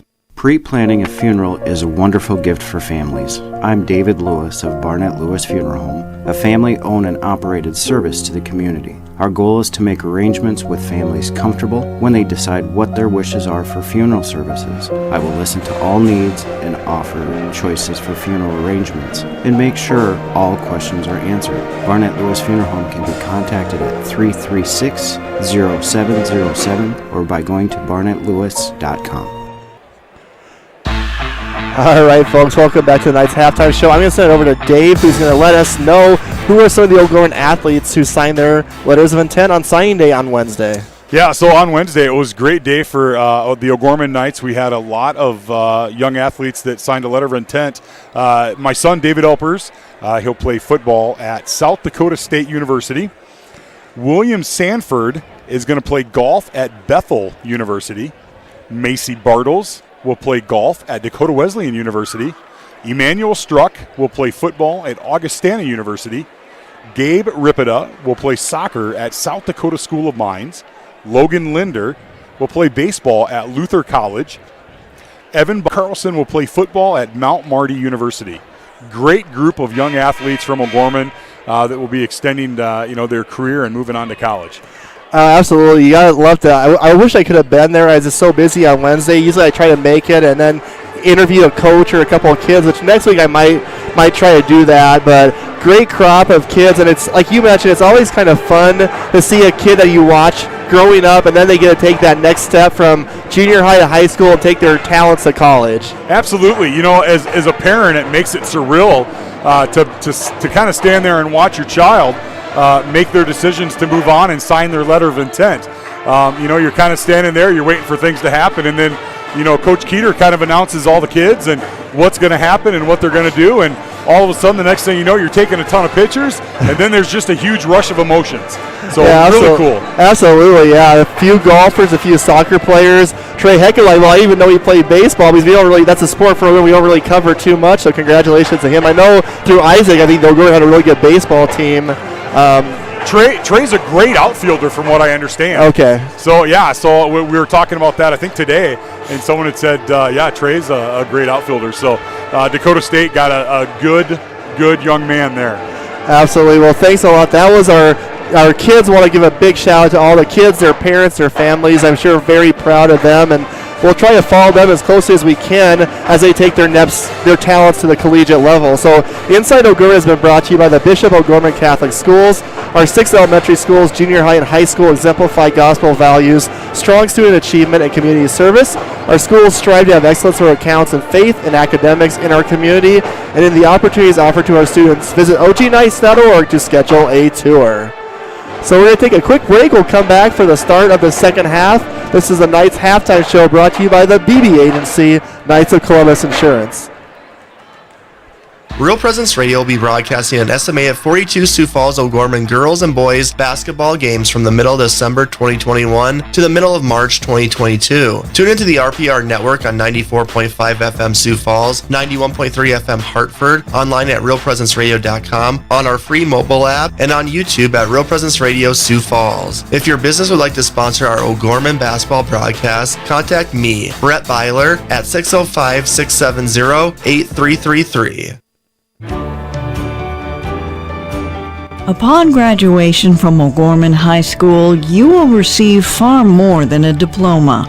You get the values of a Catholic education, the support and reach of thousands of alum from across the country, the knowledge that you can become who you were meant to be, and our community will be right there by your side. You belong in blue. O'Gorman High School. All right, tonight's halftime show for the O'Gorman Knights is sponsored by the BB Agency, supporting Knights of Columbus Insurance for South Dakota, Southwest Minnesota, and Northeastern Iowa for life insurance, long-term care insurance, and retirement products. Call the BB Agency at 605-882-8689 to connect to the field agent near you. Knights of Columbus Insurance, strong, dependable, faith-based insurance, protecting your family's financial future. Turn you up, Dave. Sorry about that. Not a problem. Get all these microphones up, and I believe Dave, and a break in action will kind of update us with some scores if we can get a break here. Yeah, you bet. So Knights starting the second half with the ball, up by 13, 29-16. Ronsik guarded closely by Wathen, so that's the third different girl they've had on Hannah so far tonight. Good drive by Kira, but she just overshot it. And McNabb gets her third block against Bergen, who's kind of fallen over when she shot at that time. Yeah, Bergen with a strong rebound. She just kind of took a step back and was a little off balance, trying to get it back up. And Bergen is going to Nebraska for volleyball. Hannah Ronsik to Colorado State for basketball. Molly Abdush has already committed to South Dakota State for basketball. So we have 3 athletes for O'Gorman. And I know Kira's looking, I think, to play softball somewhere. That's a shot no good. Tipped around, and Jaden Mcnabb has it. Yeah, how incredible for O'Gorman to have 3 special ladies with the talents that they have going to the D1 level. And that was Wathen, who got a nice look but missed the layup, and a strong rebound by Bergen. Now Molly's going to show off her speed. Hesitates out to Ross to catch and shoot 3. Ooh, missed it. That looked right on line, too. A little off. And Freeman doing the dirty work but cannot get it to go. Yeah, Friedman with a nice rebound and kind of a turnaround right-handed jumper, and just couldn't, a little too strong off the glass. So neither team has scored to start the first minute of the third quarter. Knights up 29-16. And Dave, you mentioned you're sitting here announcing with us for the first time. We'll take a look at this shot as missed, but just how quick the game goes in the first half when you're calling the game. You blink and we're at halftime. Yeah, that was incredible. It's intense watching the game and talking about it at the same time, and then all of a sudden it's halftime. It's fun, though. This is a blast. And we are grateful to have you with us this weekend. I appreciate that so much. Here is Freeman's three-pointer is good. You have to look at the stats, Dave. I don't know if she's made a 3 this year or even hardly attempted any, but she made that one. She's normally does most of her work in the 5 foot to the hoop range. Yeah, that's her first three-pointer on the season. So Porter tries to answer, no good, and Kira Medley and Hannah Ronsik both fighting for the rebound, and then Kira corrals it. Early on, it looked like Stevens was going to put full court pressure on him, at least on the rebounds, but they kind of retreated there. And I wonder with McNabb having those 2 fouls, who's one of their best girls in that press, if that made them not do it as much, with trying not to get her another foul. And that's a nice cut by Ronsik, who we've seen her slash to the kind of that little elbow position twice now for nice little layups. And Coach Dannenbring, I was waiting. He kind of was like, I was waiting for him to call a timeout. He was like, a 5-second pause, and he decides to take a 3. We're going to say right here for the 3-second timeout, Dave, what do we got for some scores? You bet. We got some boys AA scores, some updates here. These are all finals. Aberdeen Central 56 over Harrisburg 51. Watertown 70 over Sioux Falls Washington 68. Sioux Falls Roosevelt, under 1 minute left to go in the fourth, being played at Roosevelt. It's Roosevelt 55, Mitchell 54. Ooh. That's a top 5 matchup, a 1-3 matchup. We've got Pierre Riggs final 61 over Yankton 55. And again, we're waiting for Central and Brandon Valley to start tonight out here in Rapid. Is that Washington Watertown boys? Is that a final? That is a final. And you said Watertown won? Watertown over Washington, 70-68 at Washington. So I didn't see Watertown. I guess you watch it on TV or on the stream, but that's a little bit of a surprise to me that Washington lost to them. Well, you know, they've got that Norbert kid, and I tell you what, when he's hot and lit up, he can hit threes from about anywhere. So I'm curious to see how good of a night he had. So now Stevens, after Coach Dannenbring, as the score has doubled to 34-16, call a 30-second timeout. Wathen another 3, misses that one. Bailey Sobzak inside with an offensive rebound. She is fouled. Yeah, Stevens did a better job there of getting an offensive rebound. I feel like Stevens is kind of like an analogy of like a football team. You play really well when you're ahead or it's close, but with their kind of shooting woes from the outside this season, I feel like it'd be tough for them to come back because they do a lot of their work in the paint, a little bit more of a methodical team that way. But Bailey makes a free throw. Unless they can start forcing turnovers, this is a big deficit for them to overcome. Yeah, it'll be interesting to see once the fourth quarter rolls around to see how much pressure they're able to put on O'Gorman and cause O'Gorman with the turnovers. So a missed free throw, and then Lucy Moore goes down, hits her nose, it looks like, so she's going to have to check out. There might be some blood there. Yeah, there was a little bit of a scrum there for that rebound, and Lucy, it looked like, got a shot from the back. And I think what happened is I think she might have fell forward into like a leg or a knee or something. I don't think it was a shove from the back, but I think it was a landing maybe that might have got her. Yeah, it looked like they were just both going for the ball there. So we got a trainer going to take care of her. Good sportsmanship by Stevens that time. That's just a little bit of an unfortunate thing that happens in basketball. I played basketball, and for some reason it feels like that face of that nose region about once a year for me would always get hit, and it's just that's not a fun place to get hit. No, and we've had a couple boys athletes that have gotten a little bit in the face. I think we had Dannenbring. And I missed the lower lip. And I wasn't quite there for that, so I missed that, but I heard about it. I heard about it as well, and then obviously Manny Struck against has been the Washington wearing a face mask. Yep, and then in our Lincoln game, Gage Gould caught an elbow from Lincoln and ended up getting 6 stitches in his upper cheek. Yeah, he had a lot of blood if I remember right from that game. Yep. I can say Manny can't. Maybe has to.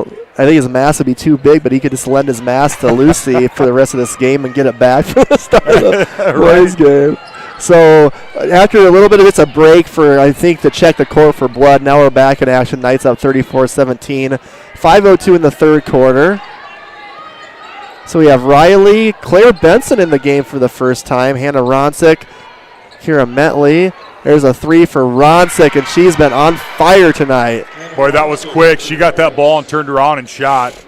Not a chance for the defender to get in her face or get a hand up.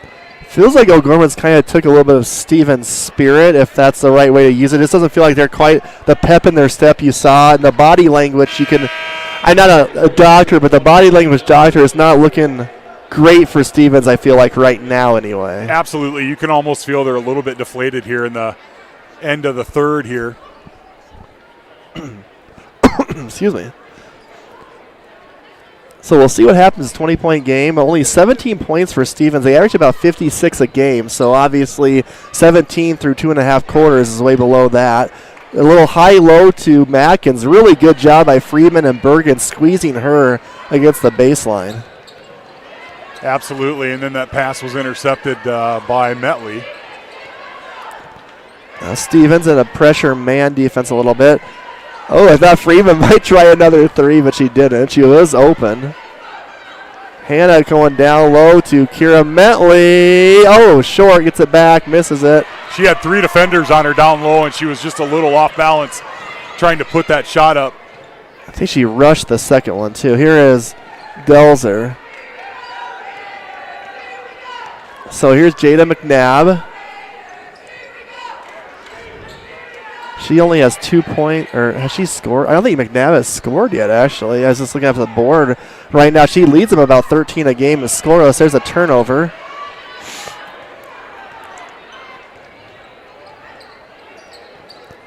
So the Knights, good catch by Molly that time. It's kind of at the time now we're past the halfway point of the season where you actually start kind of looking at that. Here's a loose ball. We'll let that play out. And that's going to be off.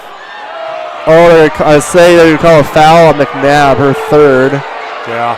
I was just going to say, that's kind of when you start looking at those PowerPoints in the standings to kind of see who might be in whose area, for that 5-12, where you're at, Because I didn't look yet. I almost did last night if I had a little bit more time. Because I hate to do it even before February Day because there's just so much that can happen, in the first couple of months of the season. It's not even worth looking at it. But now it's kind of like you're kind of interested now to see who would O'Gorman's matchup be, Right. Now you're starting to kind of gauge and see where you're going to fall, who's going to fall with you a little bit. And, yeah.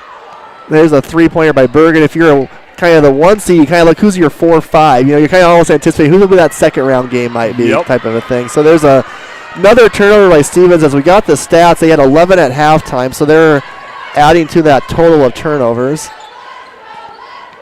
Now low to Kira, and there's a foul on Porter.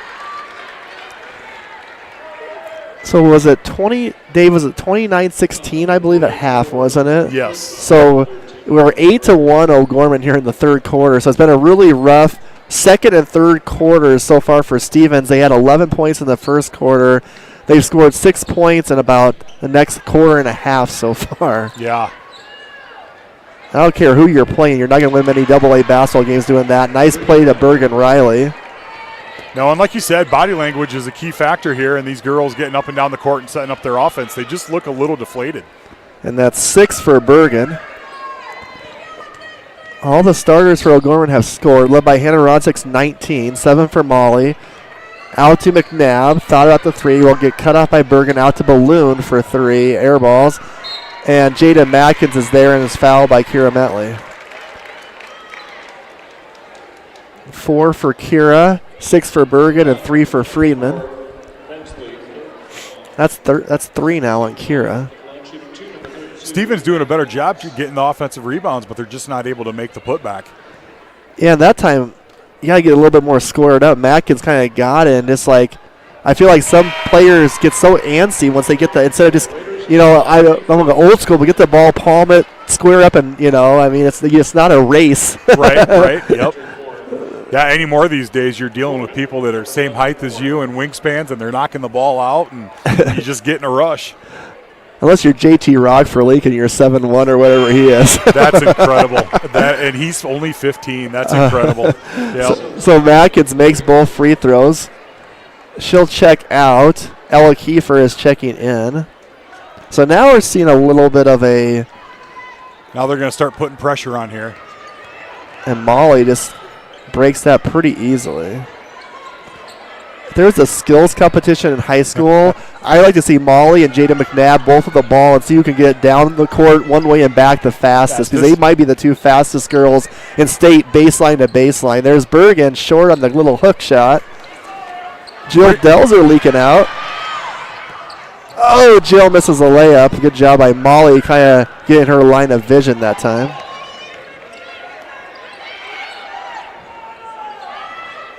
Nice look down low.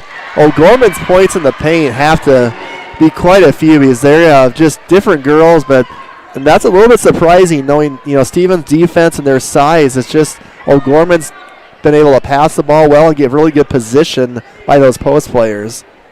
Yeah, it's almost like Stevens is coming out to the three-point line. They don't want us shooting the three-pointer. And Kiefer's three is no good, and Bergen with the rebound. 41-19, O'Gorman up, 1:06 left in the third quarter.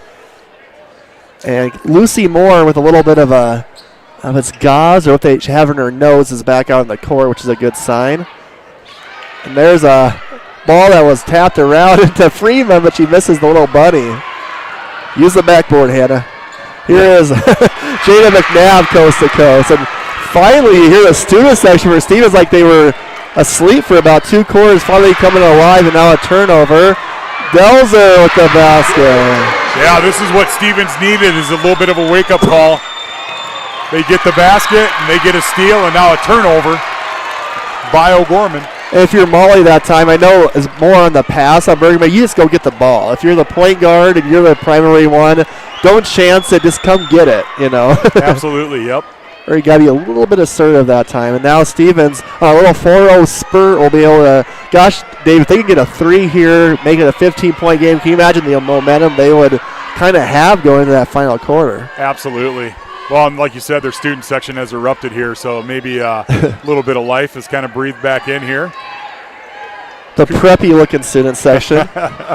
Bailey down low to Porter. That's not a really good idea on that pass. Here's Molly at 2. Shoot it, Molly. 1 for 3. Oh, man, almost had it. Just off the back of the iron. So after 3 quarters, it's the number 1 O'Gorman Knights 41, the number 4 Rapid City Stevens Raiders 23. Dave and I will be back for the 4th quarter after a 60-second commercial break. This is Knights Girls Basketball on Real Presence Radio. JMJ Caseworks and Closets and More is a proud sponsor of the O'Gorman Knights. Following the same rich, winning tradition, family, and Christian values, JMJ Caseworks strives to create a work environment to call home. Family owned and operated, JMJ Caseworks has several full-time positions available. Our team members pursue career goals, learn new skills, and get the recognition they deserve. To set up an appointment, JMJ Caseworks can be reached at 605-332-0805 or email jobs@jmjcaseworks.com. Go Knights!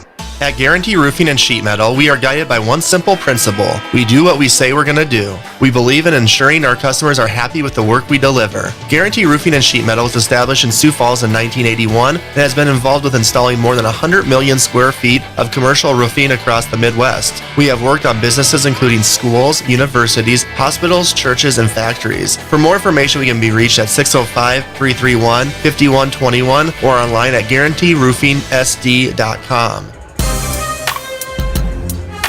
So we do have a final on that top 5 matchup in boys AA. Sioux Falls Roosevelt 55, Mitchell 54. It sounds like Hinker had missed the drive with 2 seconds left. Mitchell takes a timeout, and then they inbounds using Hinker as a decoy. That freed up Morgan, who missed the contested 15-footer from the baseline. Wow. I bet that had to be a great game. And we'll see Mitchell, the last game of the regular season, in a girls and boys doubleheader on February 25th, a Friday night at O'Gorman. The last game for both the boys and girls before the Sodak 16. Bailey Sobzak with a nice shot. 6-0 run for Stevens. And here's that press. And right now it's going to be a man. So like we talked about, give Molly the ball and then clear out if it's a man press.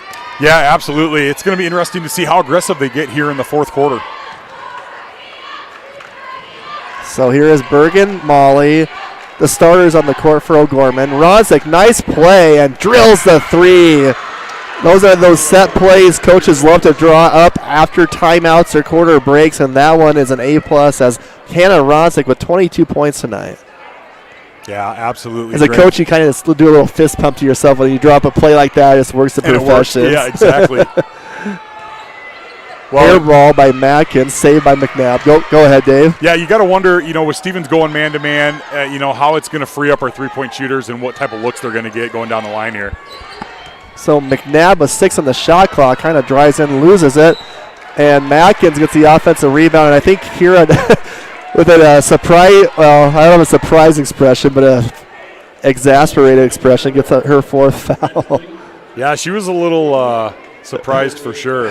It's like, some games as a player, you just feel like you're just snake bit. Like, everything you do is like a foul. Like a foul. You feel like you're barely touching. It's like you can't catch a break, I guess is what I try to say. And I think that's Kira tonight. Poor girl. She's just like, I think she had 4 fouls. I believe she's probably thought she has a foul 3 of them. Yeah, right. Well, and it's been so physical down in the paint. So, again, yeah, like you said, I mean, everything that she's done, and she's kind of had some fouls called on her.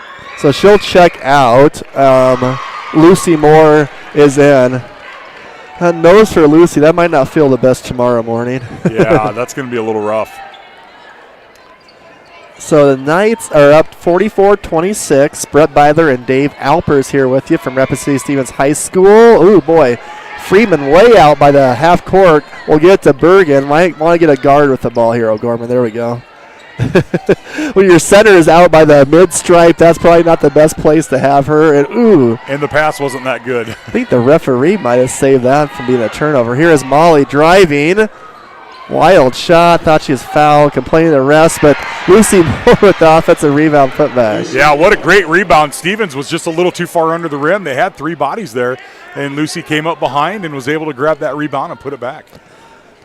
Definitely since the first quarter, all the 50-50 plays have been O'Gorman. Like we've talked about Stevens, kind of almost like their spirit got broke a little bit, and it's like it takes away some of your energy level, I believe, too. Yep. That positive energy. Here is Bailey's pass is deflected by Bergen, and then she tries to throw it, and the ball kind of stuck to her hands. Here is Macy Wathen. A wild floater, no good, and Hannah Ronsik has that. Yeah, Hannah Friedman just kind of put her hands up and stood there, was waiting to kind of maybe get the body and a call there, but that floater just didn't hit. So McNabb all over Hannah Ronsik right now. Out to Lucy Moore. Knights up by 20, 46-26. Again, the boys game will follow. This is a doubleheader. Boys at 11-2 versus the Stevens Raiders at 7-5. Should be a fun one. Now with 8 on the shot clock. Ronsik crossover. Right-handed scoop. Oh, no good. Yeah, she split 2 defenders there. You thought that was going to go in, but. Macy over to Talia. I don't think Talia scored either. Here's a. And Bergen is. One thing Jaden Mcnabb has done a really good job today. It hasn't really. Let's see. What do we got? Timeout. Full. I will finish my thought after the timeout as Rapid City Stevens has taken a full timeout. So we're going to take a 30-second break. Knights leading by 20, 46-26 with 4:42 left here in the fourth quarter from Rapid City Stevens High School. Real Presence Radio will be broadcasting an estimated 42 Sioux Falls O'Gorman girls and boys basketball games from the middle of December 2021 to the middle of March 2022. Tune into the RPR network on 94.5 FM Sioux Falls, 91.3 FM Hartford, online at realpresenceradio.com, on our free mobile app, and on YouTube at Real Presence Radio Sioux Falls. If your business would like to sponsor our O'Gorman basketball broadcast, contact me, Brett Byler, at 605-670-8333. All right, we got some scores for you. Girls AA, Sioux Falls, Washington being played at Watertown, 50-19. That's the final. We've got Harrisburg playing Aberdeen Central at Harrisburg, 40-38. Harrisburg wins that in overtime. Brandon Valley, number 3, Rapid City Central, under 1 minute left in the fourth, and then Brandon Valley is up 46-45. And if people are just tuning in, Dave, let them know what that Mitchell-Roosevelt, that was a close one over at Roosevelt. Wasn't it 55-54 maybe? Yeah, that was 55-54. Sounded like Hinker drove, missed a shot, and then with Mitchell calls timeout with 0.7 seconds left to go. They used Hinker as a decoy, left Morgan Steele, got contested for a 15-foot jumper that was no good. So Roosevelt stays undefeated at 13-0. Bailey Sobzak good on the putback. And that's a winning streak now for Roosevelt that is probably getting close to 30 now. I believe it's about 22 when they beat us at O'Gorman a couple of weeks ago. So you add a few more wins to that. Their last loss was to Yankton back in January of 2021. Yeah, and that was at Yankton, I believe. Yes. Yep. I think there's a loose ball and a jump ball. I think they lost Didn't they, Dave, last year, a half-court buzzer beater they lost at Central? Or didn't a Rapid City Central, one of those Swallows, make like a half-court shot to beat them? That is correct, yeah. That weekend we were up here, and we just kind of – that was when Central had that really good senior-laden team, and we came in, and Renshaw got hot and just made all those threes, and we beat them by about 20 that Friday night. And we were down, though, early on, weren't we, in I that think game? so, maybe. Yeah. Yep. So here's Bergen for 3. No good. Rebound by McNabb. Here is Wathen with it. Back out to McNabb. McNabb only 2 points so far tonight.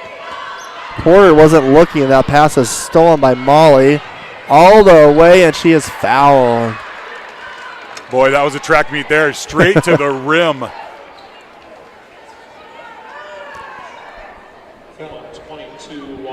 Like, if you want to watch the YouTube stream tonight, listen to us, watch it at your home, have some popcorn, have a beverage, relax a little bit. I think it's a little bit cooler in Sioux Falls than it is up here in Rapid, Dave. When I left Sioux Falls, I think it was like 9.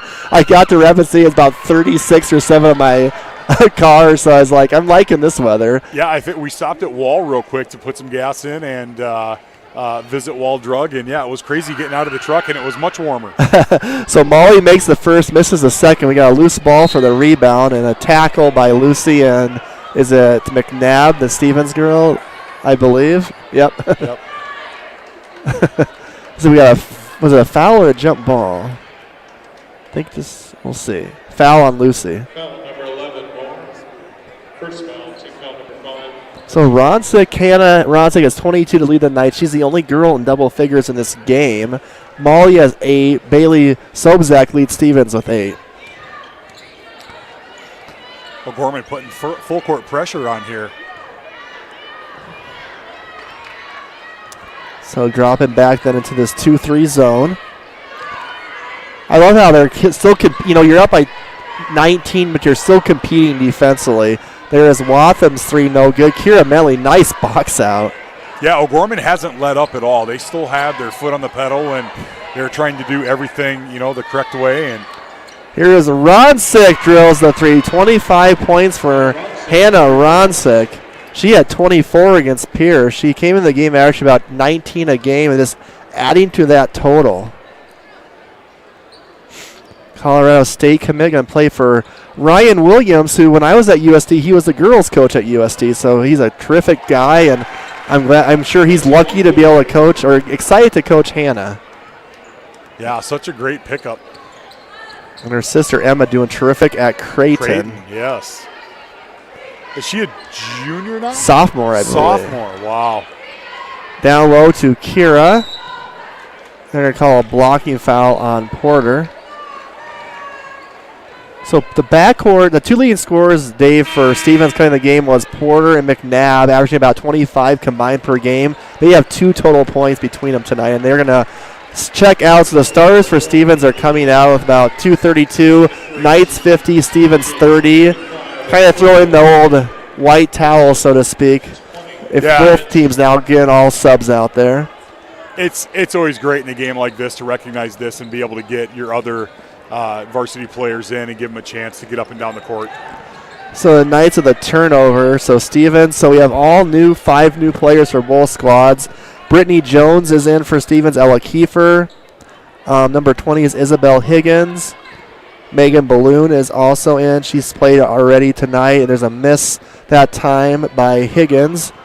And let's see, I got to get one more for Stevens. Oh, still have Jaden Matkins in. Yeah, so for O'Gorman, they've got Lucy Moore is in. It looks like Claire Benson. A Wang Akoi, no good. Good pass by Claire Benson. Here comes Jones to Balloon. To Kiefer. We'll have a new Stevens girl probably checking in for Jaden Matkins, I'm guessing, here at the next dead ball. Higgins. And Karsten Schlimgen, I don't know if you said that name, is in for O'Gorman. And Peyton Peterson. Okay, thank you. Yeah. See, I didn't even have to prompt you, Dave. You went right to when I was going to look over at you. It's like we've worked together before. Well, you're running that camera back and forth and trying to look down and see names and stuff, so I thought I'd help out. Thank you very much. I appreciate it. We have Gabby Love is the final Stevens girl, a junior in the game. That was a 3. Who shot that for Stevens? Was it Love? I was actually looking down at my sheet. Yes. Yep. So good for her, 50-33, and they're going to get a pushing foul on Megan Balloon. So that will be the 6th team foul for Stevens. They're not quite in the penalty. Stevens going to check in a couple more players, so get everyone almost in. So Claire Fierro is in, and number 2, Haley Oswald. Fierro, an excellent hurdler, I've been told. There's a travel by Peterson. Puzzled look on her face as she gives the ball to the referee. 50-33 O'Gorman, a minute 14 left. Game will get over. What we'll do is we're going to take a quick transition break, and we'll pop right into the boys' pregame show, with the boys' game probably tipping off in about 20 minutes, I would say. You said Claire Fierro, excellent hurdler. Is she a hurdler? Is she going? She went to a visit at Nebraska recently, but she hasn't committed anywhere yet. I think she's only a sophomore or junior, excuse me. Yeah, wow. And her dad's a hurdle coach at Stevens, which makes sense. So right. Not committed, but if Nebraska's looking at her, you know she's very, very good. Talented, yeah. Go Big Red, Isaac and Dan. That's for you, Dan, especially. Oh, there's a turnover off the leg of Peterson. I think they were trying to do a handoff and kind of got that mixed up a little bit. So Stevens will have the ball. Only 33 points for the Stevens Raiders tonight. Great job by the Knights, active defensively tonight, clearing up the glass. Not a lot of offensive rebounds by Stevens. Here's Fierro. The shot is no good, gets her own rebound, and she gets fouled by Claire Benson. Expecting the crowd, Dave, to get just maybe a little bit bigger for the boys' game. Just a wild guess. It feels like some of these, even though the Stevens girls team is excellent, it feels like sometimes those boys' game, you just see the crowd just by that tip-off, they are really filled in. Gets a little bigger, and this arena or stadium, whatever you want to call it, this basketball court is beautifully set up. Kind of old. It's a bowl shape. Yes. The court is set down low. All the spectators get a great view. One of my favorite arenas in our 8 years, and there's another 3. This one's by Isabelle Higgins. So the subs for Stevens coming in with a little bit of a spark here at the last part of the game, which will make the score look even a little bit closer than it actually was. Yeah. So 5 seconds up. Lucy Moore will give it to Schlimgen, and she'll just hold it and let the clock run out. And that's how it ends, folks. The number 1 O'Gorman girls get another win. They're 12 straight, moved to 12-1 this season with a 50-36 win over Rapid City Stevens.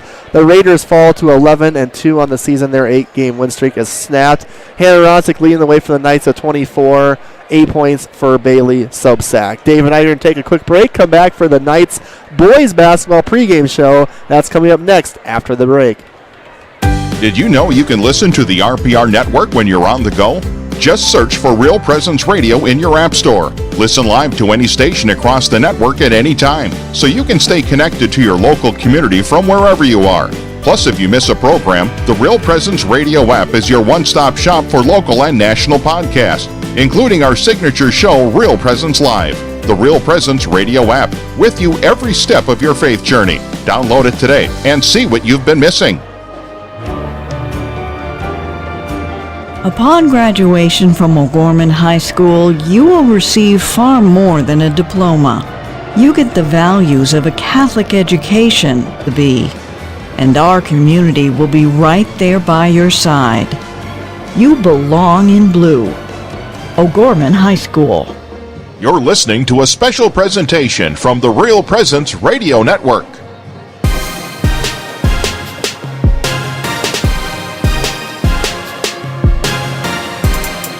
Sponsored by Guarantee Roofing and Sheet Metal. And welcome back to Carroll Higher Gymnasium at Rapid City Stevens High School in Rapid City, South Dakota. Hi, I'm Brett Byler back with you with Rapid City Stevens Raiders at 7-5. I'm along with Dave Alpers, who's joined me at 8-0 on the season if they can win tonight.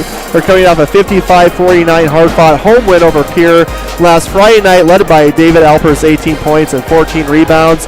The Stevens boys are also coming off a win, 67-49 at Rapid City Central last Saturday afternoon, led by Charles Christensen, 16 points. Now bringing in my broadcast partner tonight, Dave Alpers. Dave, what are you looking most forward to about this O'Gorman boys game against Stevens tonight? Well, I think for me it's going to be Matthew Ing. What type of rebound does he have off of NDSU football pickup? And it'll be interesting to see David and Ben go at it down low. Might see them match them up on the football field another year from now, too, being those two teams play each other in big rivals. So very good points there. That was one of the things I was going to actually talk about, the Matt Ing bounce back. He was only 1 for 12 against Pierre, 1 for 10 on threes. He made that one shot toward the very end of that ball game. So how is that young man going to bounce back? And I feel like he's going to probably bounce back very well. He's had a terrific season so far. Oh, absolutely. You know, and Pierre came out of the gate. You know, this year he'll bounce back fine. And this is a long day, Dave. I mean, the team, I think, left about 8 or so in this morning. Especially for the boys, you've been in the bus for 5 hours. Then you have to basically sit around and wait for your game. How do you think that? Do you think that'll have any effect at the start of the small game on the Knights boys tonight? Yeah, I think it always has an effect. It always plays effect on that team that's got to travel, especially for a game like this that's being played. Yeah, it'll be interesting to see how they come out of the gates and how they get going. All right, a couple of players to watch for Stevens. Nate Kindred, number 33. He's a 6'4 senior. I think he transferred into Stevens this year, averaging a team-high 12.8 points per game. Also leads them in rebounds at 5 a game and assists at 2.4. Charles Christensen's a 6'6 lanky kid. He had 16 points against Rapid City Central on 8 for 10 shooting. The Stevens does struggle to score against some of the better teams. They only scored 38 versus Pierre, 46 against Aberdeen Central, and 29 versus Roosevelt. So that might be something to watch. The Knights defense kind of shut this Stevens offense down. The last time these two teams met was back on January 23rd of 2021 right here in this gym. O'Gorman won that one pretty easily, 62-43. They had 40 points in the paint compared to only 24 for Rapid City Stevens. We out-rebounded them by 16. David Alpers and Eddie Myler, the Twin Towers, had a big games last year. David had 18 and 12, and Eddie had 14 and 8. This will be the 45th meeting. O'Gorman leads the series 35-9. The Knights have won 11 of the last 14 meetings versus Rapid City Stevens. So coming after the break, I talked to Stevens boys coach Chris Stabner to find out what the Raiders need to do to have success against O'Gorman. And that interview is coming up next on the Knights Game Day Show. Is there an event? Radio.com. That's HEATHER. Again, that email address is heather@realpresenceradio.com. Family Services is here to help whether you are navigating a life transition, such as going to college or changing career paths, wanting to improve your appointment with one of our trained professionals. Call Catholic Family Services at 605-988-3775.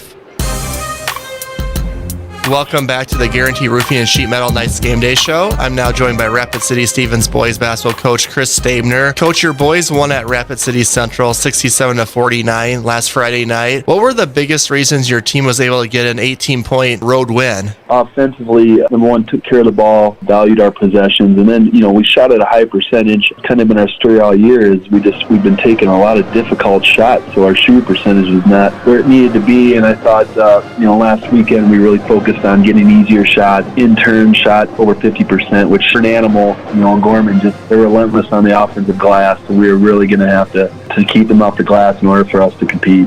Coach, let's start tonight. What they've built there with their culture and just the way they play. Wouldn't say they have any unbelievable players, but they just got 8, 9, 10 solid players. They work their tails off. They're all over the glass. They are athletic and long, almost maybe bigger than us, as big as us in most positions. We're going to have our hands full, and we're just going to have to go out and really compete. Especially on the glass. I think that's where in years past, even they just we maybe hung with them for a little bit, but then they just decided to go dominate us on on the glass, and so that's going to be key for us. Can we hold them to that one possession, one shot possession? They're number 2 for a reason, and it's going to be very difficult pass for us. Coach, on your team's offensive end against the Sioux Falls O'Gorman defense, that's allowing about 48 points a game. What will be some keys for your offense to have success against the Knights defense? Yeah, we got to really value the basketball. We were at one time averaging 16, 17 turnovers. I think we were around 5 on Saturday, so it's not a coincidence. We won that game and kind of took care of business. Again, we're going to see pressure tonight like we don't normally see out here. So can we value the basketball? Shots, good shots up, but be able to get shots up at the basket. When you turn the basketball over, you don't even get to do that. We've got to do that. We've got to head on screen, like I said, and be on the attack. I thought we did a pretty good job that last time out. And finally, Coach, what kind of tempo would favor your team tonight against Sioux Falls O'Gorman? Well, I think we do have to get up and down a little bit. If we get in a half-court grinded out game, that probably doesn't benefit us. I think they're just more physical. They're longer. We do need to go out and run, but in order to do that, you got to get a defensive rebound. If we can do that first, focus on getting that defensive rebound and then push the ball, yes, we'd like to do that. They run too. But, yeah, if we can get some easier shots out of transition, that would be very beneficial for us. Thank you so much, Coach Stabner, for your time, and good luck tonight against Sioux Falls O'Gorman. All right, thank you. We would like to thank Coach Stabner for his time. Don't go away because Brett Byler interviewed O'Gorman boys basketball coach Derek Roby, and that interview is next on the Knights Game Day Show. Hello, this is Mark Konzemius, president of the Catholic Community Foundation for Eastern South Dakota. Preparing for the end of life can be overwhelming, even scary. Yet as disciples of Christ, we live in great hope and the reality of God's promise that death is not the end, but a new beginning. The End-of-Life Planning Workbook for Catholics is now available. I encourage you to reach out to one of our Catholic Community Foundation offices or ccfesd.org. May God bless each of us on our journey to heaven. At Guarantee Roofing and Sheet Metal, we are guided by one simple principle. We do what we say we're going to do. We believe in ensuring our customers are happy with the work we deliver. Guarantee Roofing and Sheet Metal was established in Sioux Falls in 1981 and has been involved with installing more than 100 million square feet of commercial roofing across the Midwest. We have worked on businesses including schools, universities, hospitals, churches, and factories. For more information, we can be reached at 605-331-5121 or online at guaranteeroofingsd.com. Welcome back to the Guarantee Roofing and Sheet Metal Knights Game Day Show. I'm now joined by O'Gorman boys coach Derek Roby. Coach, we defeated Pierre in our last outing last Friday night right here at O'Gorman, 55-49. Game didn't start out very well for us. We trailed at the end of the first quarter, 15-5. Kind of almost by double digits throughout the second quarter, but then made a nice little run at the end of the second quarter. I believe get within 3 at halftime, kind of get that last momentum, so to speak. How important, Coach, was that just, going into halftime being only down 3 as you enter the second half? Oh, I thought it was huge. In fact, my son on the bench was telling me probably about 5 or 6 minutes into halftime, he said, hey, let's just get this thing down to like 6. And, we were probably down at 10 at that point. And then, we end up making a little bit of run, and we're only down 3 at halftime. We thought, that's a win-win for us because we weren't shooting the ball very well, obviously missing a lot of gimmies, a lot of even layups, layups and just shots that we normally can make. And, I felt bad because it was a great crowd. What a great environment. All the little kids running around. Right. It was elementary school night, and I felt bad because our kids didn't showcase very well or didn't play very well, but you know what, we get the W against a very solid peer team. Now to tonight's game, Coach, we play Rapid City Stevens. They're 7-5 on the season. They're always well coached with Chris Stabner. What's kind of, when watching this Rapid City Stevens team this year, kind of what stands out to you about them? Well, I haven't watched them a lot, to be honest with you. I do know, the game I watched, they did do a little bit of full court man stuff and play pretty solid, fundamental defensively man-to-man. So they're not going to do anything real fancy, but yet they're very capable. They're, again, a well-coached team, especially out there tonight to be able to play out here and get our legs back underneath us, especially after our long bus ride out here. That's going to be kind of the key to the game, and hopefully having the last couple days off will help us in the sense of, resting a little bit. But, it's a long way out here.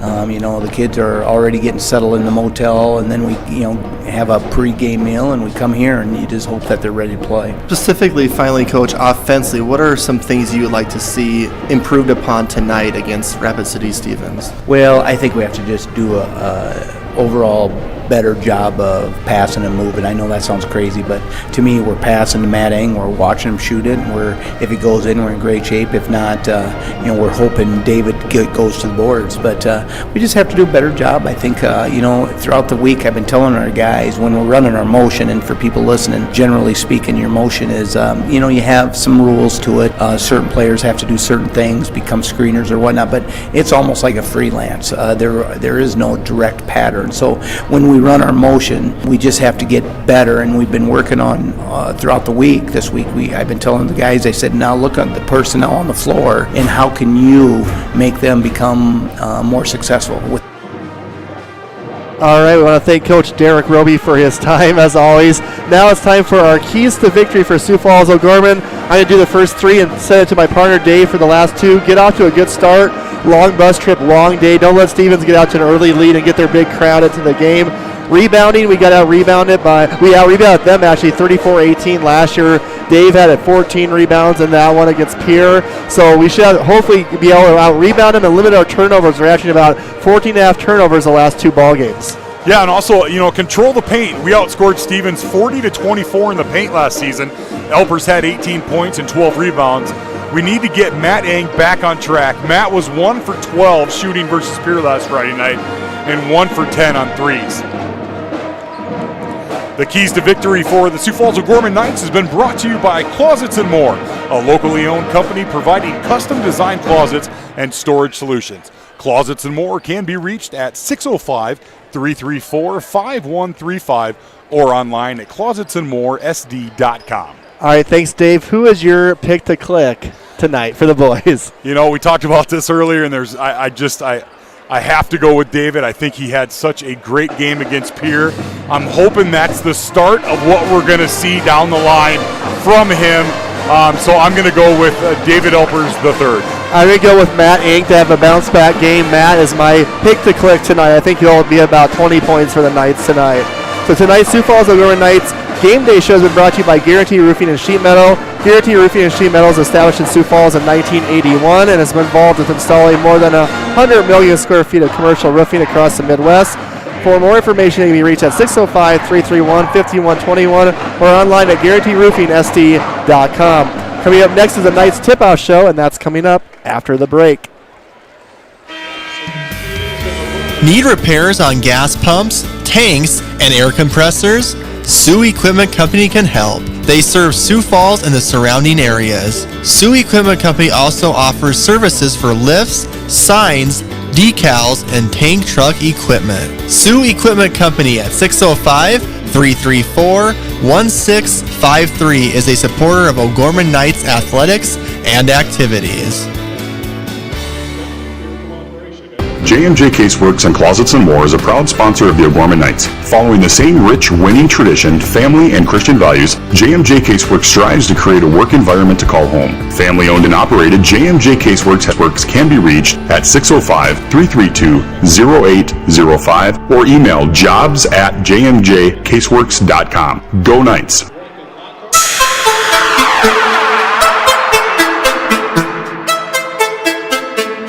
On the air, brought to you by Catholic Family Services, Catholic Community Foundation of Eastern South Dakota, Jardine Construction, Barnett Vision Clinic, Bishop O'Gorman Catholic Schools, Sioux Equipment Company, Closets & More and JMJ Caseworks, the BB Agency, Knights of Columbus Insurance, Pizza Ranch and Fun Zone Arcade on 41st Street, Guarantee Roofing and Sheet Metal, and Barnett Lewis Funeral Home.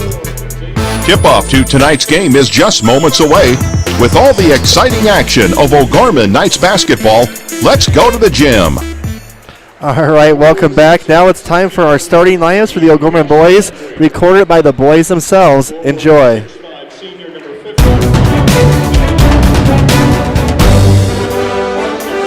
Emmanuel Struck, number 3, 6'3", senior, guard and forward. Matt Eng, number 5, 6'2", junior, guard. Rush Landry, number 23, 6'5", senior, guard, forward. John Gaston, number 50, 6'5", senior, center forward. David Alpers, number 4, 6'6", senior, center. All right, welcome back. Kind of fun. I don't know it live how many times, Dave, you've been able to, probably not many hear this boy's voice or starting line, so you're probably always in the crowd as a nervous dad ready to watch the game. I'm guessing that's kind of cool to hear that, the different boys saying their names like that. Oh, absolutely. It's fun to hear it and see it live, tonight. But I'll be honest with you, Brett. My wife and I, we love to watch the game, but we love even more to go home and rewatch the broadcast. Oh, okay. I bet you we've watched every single broadcast that you guys have done after watching the game, so we get to watch it twice every night. Awesome. Is it your mom in Florida that watches the stream, or isn't there, I believe, Joyce? Yep, my mom, Joyce, okay. She's in Tampa, Florida, and she loves to watch the games. Absolutely. Awesome. So now we have both boys teams on the court. Actually, I got to run through the Stevens starters. Sorry, Stevens fans, got a little carried away there. So I'll be starting number 0 guard Drew Marchant, a 5'9 senior. Number 1 guard Jaden Hayes, a 6'2 senior. Number 10 forward is Charles Quinn, senior. North Dakota State football commit. The Raiders are coached by Chris Stabner in his 7th season. The boys by O'Gorman by Derek Roby in his 17th season. Game is underway here. And the Knights will have the... So here is Kindred, who's their leading scorer with it. Over to Christensen, a lanky 6'6 kid. And he hits the little jumper. Yeah, he went over David on that to put it in. So here is the Knights.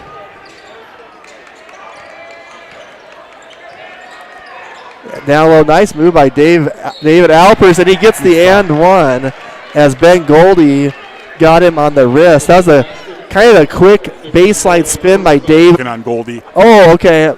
We had someone in front of us on the stream, so it's kind of hard to see that for the first sequence and a half. Misses the free throw, but let's see. It's going to stay with the Knights. There's a definite size advantage. I mean, Goldie's going to be a big boy for NDSU. They're going to love having him in his size. Just think how much muscle and weight he can even put on in that weight program. There's an air ball by Ing. Manny struck with the offensive rebound. No good. Goldie corrals that one. And Stabner is offense is at his players or the referees, but he was not happy there. That shot is good by Chris. Let's see. Yeah, I think Christensen put that up and then hit the deck as he came down. And he's going to get up now. Kind of a little bit of a spill on that shot. He might be about 6'6", about 150 pounds. There's not a lot of weight on that kid. Yeah. 4-2 Knights here in the early going up. Jump shot is no good that time by Kindred. Yeah, great job on Rush getting in his face to get a hand up. Ooh, they're looking down low for David, and he's cut off. Gets it to Eng for 3. Matt is good. There we go, Matt Eng. That's the start he needed early. Build some confidence. And see the ball go in the basket early, like you mentioned, Dave. I think that will be huge for him. Kindred, who transferred over to Stevens, hands off to Christensen, who had the big game against Central last Saturday afternoon. Here is baseline, and he was expecting, so Marchant was expecting Hayes to go baseline. Well, Hayes stayed not baseline. The ball basically just went straight out of bounds. Yeah, Goldie's setting some screens up top and kind of clearing the lane out. And I think Coach Stabner, in that interview I had with him, said something about setting screens with authority. I remember hearing that, so. Yeah. Nice back cut by Costello. Can't hit the little 3-footer. And Stevens and Marchant with it. That reminded me of the Hannah Ronsik play from the girls' game, just kind of flashing right there, but he just couldn't quite finish it. Hayes going all the way and struck with the block, but I think they're going to say a little bit of a shove in the back maybe for the foul. Yeah, he looked like he went up fair with him, but yeah, the ref's got a better viewpoint than we do for sure. And something like that too, as you mentioned with the screens by Goldie, you know, that's another thing offensively that isn't going to show up in the stat sheet, but can really be helpful having a kid that can really free up shooters by setting those screens. Yeah, it gives those guys a chance to kind of cut hard and bring the ball into the paint. And I don't think anyone wants to run into him. No, no. His size. And that's 1 out of 2 on the free throws by Have, so it's 7-3. It's interesting, Dave. I was looking at, we'll watch this Ing three-pointer, and he's made 2 out of his 3 threes. Stevens has played 12 ball games this year, and 11 have been blowouts, whether they've won or lost. They've only played 1 game within 10 points, so they played a lot of, basically, they win big or they lose big so far this season. And that's got to be tough to really get a good gauge of where you're at. You know, because you can go out and play a physical game and win big and just not know truly how good you are. And I think they're 0-2 with teams with winning records, too. So those 7 wins have all been with teams with non-winning records. That's a miss by Alpers as that went around the rim a few times and out. And I think if you're Rapid City Stevens, too, you're going to want to try to push it as much as possible because I don't think offensively this going in a half-court game with O'Gorman is going to benefit them much. There's a steal by Matt Ing. Matt all the way, and a layup is good. I was just wanted to see can Matt Duncan, and I can Isaac or someone on the stream. He laid that one in. I was curious to see. Yeah, he got that ball, and you know, even with him was Christensen, number 10 for Stevens, and I thought he was going to catch him, but did not contest it. Well, it's 12-3, so this is about as good a start as you would like to see if you're Coach Roby. On that long bus trip playing the late game tonight, there's a long 3, no good by Christensen. Man, he struck with the rebound. Out to Costello running the court. I always love to see those big guys run the court, and hopefully a guard will reward them for doing that. Exactly. In the girls' game, Metley brought Costello, who is trying to take the charge, and Nate Kindred is on the board. Yeah, great job. Great athletic ability to do that Euro step and not make any contact at all. Yeah, very smooth players. Matt Ing from Hill City misses that one. I always do. I'm sure you've caught it, Dave, if you listen to us. A nice play by David Alpers, the rebound, but he knows my sense of direction isn't always the best. So. Right. There's Christensen. That was a nice contested jumper from 15 by 6'6" Charles Christensen. And Coach Roby, which I don't think we've probably had any stoppage in the game, had a couple of guys sitting at the scores table, up a few scores, see if we have any updates there. The girls, if you just tuned in, folks, they defeated Rapid City Stevens 50-36 earlier tonight. Girls finals, we've got Washington over Watertown. That was played at Watertown 50-19. We've got Harrisburg over Aberdeen Central, played in Harrisburg, and that's an overtime game, 40-38. Rapid City Central final over Brandon Valley, 47-46. That's a 3 versus 5 matchup, so a 5 over the 3. And we'll see Central's girls tomorrow. Yeah, and as you said, O'Gorman 50, Rapid City Stevens 36. All right, thanks a lot. A big victory for the Central girls, so they'll have a little bit momentum, and you'll have the Stevens girls coming off a loss, taking on the Brandon Valley girls. Also, again, and it didn't. Yeah, nice rebound by Kindred. He got up high for that rebound. Now he's going to try to go coast to coast, and they're going to call a foul on the floor. So Rush Landry at the foul. Landry and Kindred have similar body types. That's kind of a good matchup. Pretty tall, muscular, athletic kids. Yeah, Rush is a beast. I love it when he drives. Me too, and that's a miss by Kindred, and Chad Ambrose for his outside shooting with the rebound.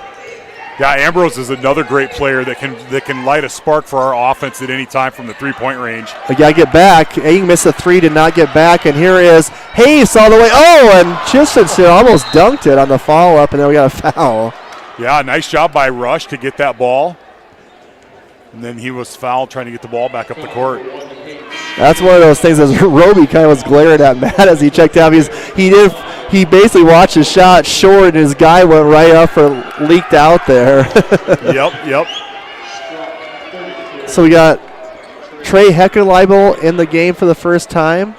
As we mentioned, Trey is at Dakota Wesleyan, Dave, where he's going for baseball? Yep. No, Dakota State. Dakota State, okay, Dakota thank State, you. Yep.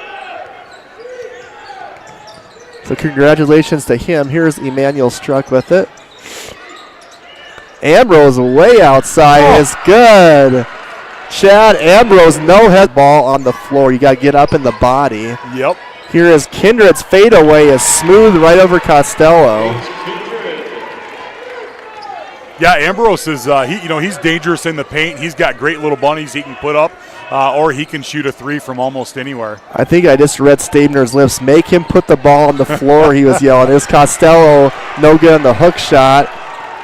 And a rebound by Stevens. Let's see, number 5, we have Easton Ogle in the game for the first time. That shot is around the rim and out. Also Matthew Weber, and he's going to get the foul. Nice job by Leo to get up in a crowd of people and get the ball. And then also Colin Ray is in the game, so Stevens.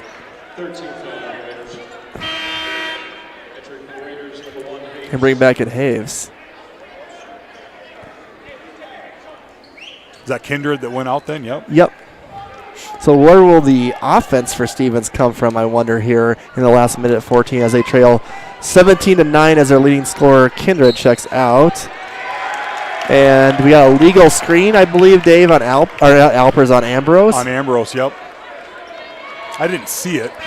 I didn't either. It happened so quick. My eyes were not at that area, basically. Yeah, it happened at the top of the key, so. This is about as muscly bound, athletic of a Stevens team as I'm used to.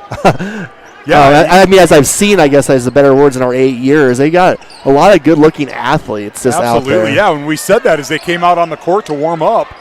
There's a long three-pointer. It's good by Haves. So 5-point game. Gavin Muirhead, the leaper, is in the game for O'Gorman. He had the game-winning tip in the JV game. Maybe that'll carry over some confidence in his varsity. Ambrose again is good. Boy, he was way out there, almost on the Stevens logo. 6 points for Chad Ambrose. Looking like Dirk Nowitzki out there shooting those three-pointers. Down low looking for Weber, and Muirhead just snatches that one out of the air. Yeah, nice job, Gavin. Good read. Gavin's older brother, Hayden Muirhead, was a very good basketball player as well. Another one that could leap out of the gym. Something in that gene pool for the Muirheads, I guess. I wish I got that somewhere in my gene pool, that leaping ability. Oh my gosh, yeah. his brother could jump from anywhere. Let's see, was that Ambrose they called that second? On Ambrose again on an illegal screen, but I guess I didn't see it.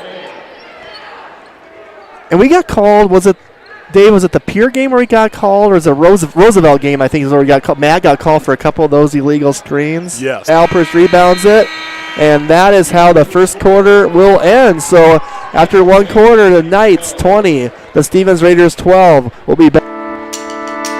Jardine Construction is a general contractor of custom homes, remodeling, and commercial construction. Jardine Construction works in close cooperation with project owners and customers when developing a plan for a building or home. Jardine Construction has lots available in Sioux Falls, Hartford, and Humboldt. Mark can be reached at 605-951-1803 and Tom at 605-261-6174.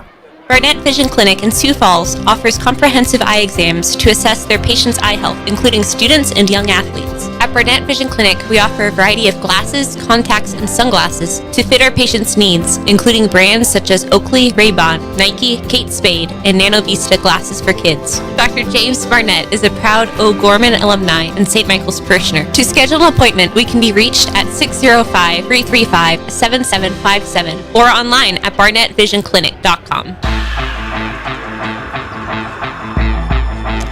You know, during that break, the officials had got together and they were talking about those screens. And I had talked to David after the Pier game because he had been warned on one of those screens. And it's one of those things where when you set it and you got someone coming around that's full steam and they don't see you, you know, it's kind of hard. So you kind of lean into that a little bit. And I think that may be what they were calling Chad on. He was leaning into those screens knowing that he was going to, you know, take a hit. So a missed shot. Thank you. I love that kind of inside the analysis from you. And there's another miss. The Knights missed a couple of shots there. Stevens missed theirs. Here comes Kindred. Euro steps in again and makes a nice little shot. So Nate Kindred now, let's see, he has 6 for the Raiders. Stevens hanging in there. O'Gorman got such a great start. I think it was 12-3 at one point, and Stevens just stick it in there, and they're in the zone, but in the zone, they lost Ing as Stabner's hands were on his head that time. Yeah, nice shot by Matthew. It's one of those things, you go to the zone, and then the one player you can't leave, he's wide open. Does your hair, I guess, as a coach. Yeah, you're either pulling it out or it's turning gray. Yep. So here's Kindred. Rush Landry, a good defender on him. Rush did a really good job. And he and Mandy both against Keenholz for Pierre last Friday, making him really hard for him as a turnover. Keenholz, what a great athlete. I mean, no matter who we put on him, it seemed like he was able to get a good shot up, and I know we held him down to probably one of his lower point totals for a game, but and he's only a junior too. What a great young man. 23-14 O'Gorman, and Isaac was telling me he's a really good baseball player too, which I didn't know that either. Did not know that. He's a terrific quarterback, so yeah, just a great athlete. That's an air ball by Struck on the 3. Isaac definitely did teach him that one. I think in that Pierre game, I think for Keenholz, they had NDSU, both the basketball head coach and the football head coach there looking at him. Yeah, I know for sure the basketball one was there, and actually I think they ended up playing SDSU the next day, which makes a lot of sense, You don't have to drive, the hour or whatever. So, but he's a really good men's basketball coach at NDSU. I can't remember his name off the top of my head, but he's been there now for a little while. There's a jump ball as Kindred went in there and kind of lost it and came back down with it. It'll be Knight's ball. Yeah, he ran into Manny and David, I think, or David and Rush. It's not a good combination if you offensive player run into those two. And apologize about the stream. There's a gentleman right in front of the camera right now. Here is nice job, Costello John. With a nice floater. Kind of went right up over Goldie there. Yeah, Goldie started the game, but then he hasn't played the majority of the second half, and there's a turnover. Here's Manny, and that's off, I think, his leg. Oh. Good defense. I was kind of hoping Manny would have had a chance that time to maybe throw it down, but Jaden Hayes had some really good effort that time. So we have a timeout by Stevens. It's a full. So we're going to take a 30-second break. O'Gorman boys leading the Stevens Raiders 25-14. 5:36 left here in the second quarter. This is O'Gorman boys basketball on the Real Presence Radio Network. Real Presence Radio is available on Google Assistant devices, including Google Home, phones, tablets, and smart displays. To start this action, say something like, "Okay, Google, talk to Real Presence Radio." It will then ask what station you want to play, to which you can respond, "Play Sioux Falls," or "Play AM 970," or "Play WWEN." From there, you can use words like play, pause, and stop. Listen to RPR anytime, anywhere on Google Assistant devices. All right, we are back. Boys leading 25-14. Dave, what's your thoughts so far about the first quarter and a half of the boys game so far tonight? Yeah, I really liked how O'Gorman got started, getting the ball down low to their bigs making some really good shots. The confidence by Matthew Ing, I mean, holy buckets. He's hit 3, I think. 3 threes now? And he has 11 points. And 11 points, yeah. And he airballed the first one, but then he drilled his next 2. Absolutely, yep. And Stevens has done a great job matching, our physicality and our speed. Let's see, who is it? Number 11? Christensen. Or 10. Christensen's done great. I mean, he's kind of a hit from anywhere, whether it's been a 3 or it's been a jumper. And then Jaden Hayes, to me, number 1, has been pretty impressive, too, for Stevens so far. And Nate Kindred, obviously, their leading scorer. So here comes Stevens with the ball. Knights have dropped now into a zone defense. Gavin Muirhead's checked in the ball game. Chad Ambrose with those 2 fouls on those 2 illegal screens for O'Gorman's back in the game. But Chad has shot 2 threes and made 2 threes. And Goldie is on him. Will be interesting. There's a surprise. Okay, and Stater's not. I'm guessing maybe not over and back because it was tipped. I think Christensen had got his hand on it. Okay. Yeah.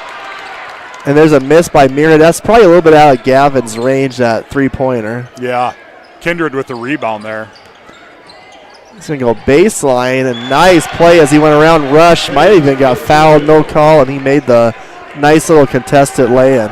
Yeah, that's kind of a John Costello, reverse hook there type deal. Muirhead was going up for the dunk.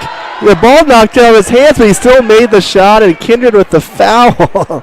Boy, that would have been a poster if he could have just brought it down. Yeah.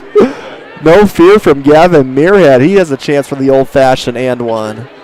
Just athletic. I mean, that was two athletes meeting at the apex there, and Muirhead kind of lost control, but it just rolled right in there for him. So 27-16. Muirhead's free throw is a little bit long, or loose ball. Goldie has it. Knights up 11, 4:34 left. Brett Byler, Dave Alpers tonight with you from Carroll Higher Gymnasium. Rapid City, South Dakota. There's Christensen, a missed three. Rolls right back out to him.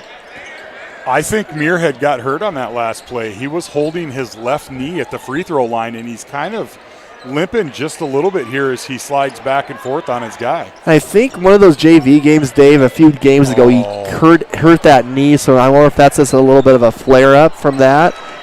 Ambrose catches it and just kind of like palms it like a football, like he's going to tuck it in and run it like a football player. He's got a great wingspan. David played summer ball with him, and he's just amazing down low.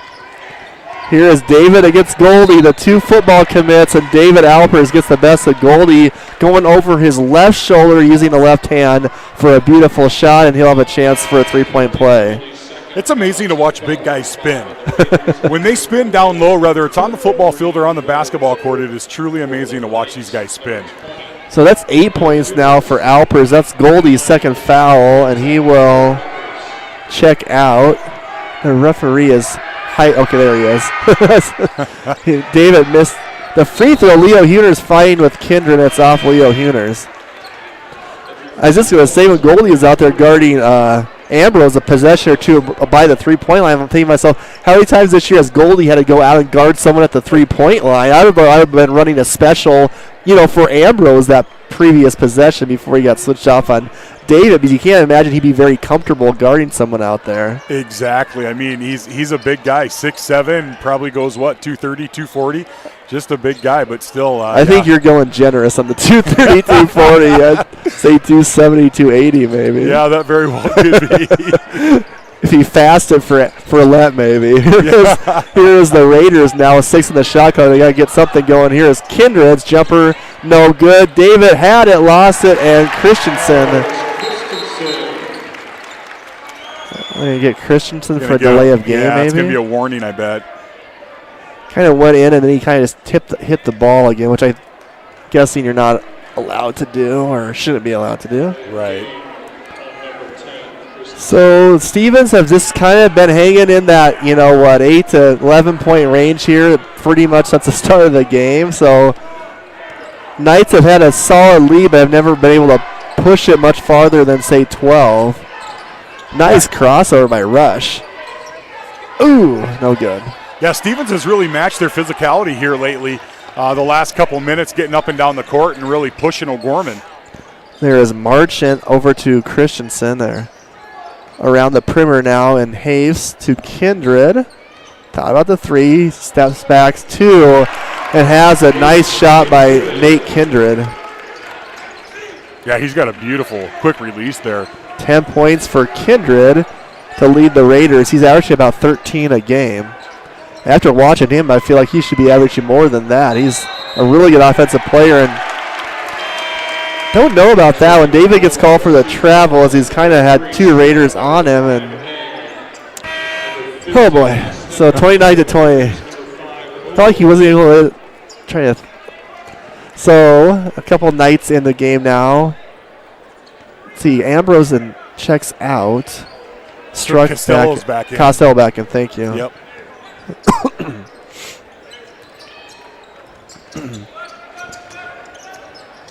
Here is Kindred. No good.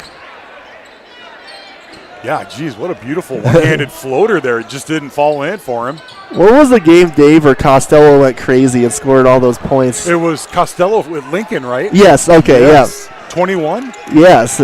He's drilling threes and everything that second half, especially. There's David, smart play against Kindred, and he what I notice about Dave, he loves going over, kind of going to his left hand a lot. Very comfortable in the post, going over the left shoulder. You feel like righties be more apt to go the other way, but he's very good with that left hand. He's had a little rough time, though, tonight at the free throw line. Misses the first one. So that's Nate Kindred's second foul. What do we got him at for the free throw line? Stat sheet, I've got 65.8. Which is about what the team actually is about. His percentage is about what the team shoots. And the second one is long. Oh. So with Kindred checking out with those 2 fouls, your best offensive threat is out for Stevens. We'll see where they can generate points here if they can do that in the last 2 minutes. Good back cut by Ogle, but they're going to get Haves for the foul on the screen, I think. Well, they're being kind of sticklers on that screen, which is fine. I mean, if they're calling it. Yeah, I guess as long as you're consistent, but there didn't look like there was a lot on that one either. And Muirhead kind of half limps into the game now for Costello. So it's Muirhead and Alpers for the post. Huners and Ing at the guards and Struck at the wing for O'Gorman. Looking for a cutter here. Alpers got position and nice play. He kind of got wide open on that cut, and now it's 31-20 Knights, 10 points for Alpers. Colin Ray's shot is short. Excuse me. Nice rebound by Muirhead there. Here's Ing from 17 away, and Matt adds to his total. He's up to 13. I think that slumps over, Dave. I would agree with you. His confidence in that shot looks really good. So they're going to call Marchant for that travel. So 2 straight turnovers for Stevens. The illegal screen and now the travel. Not the way you want to end the half. It was 29-20. Now it's 33-20. A minute left.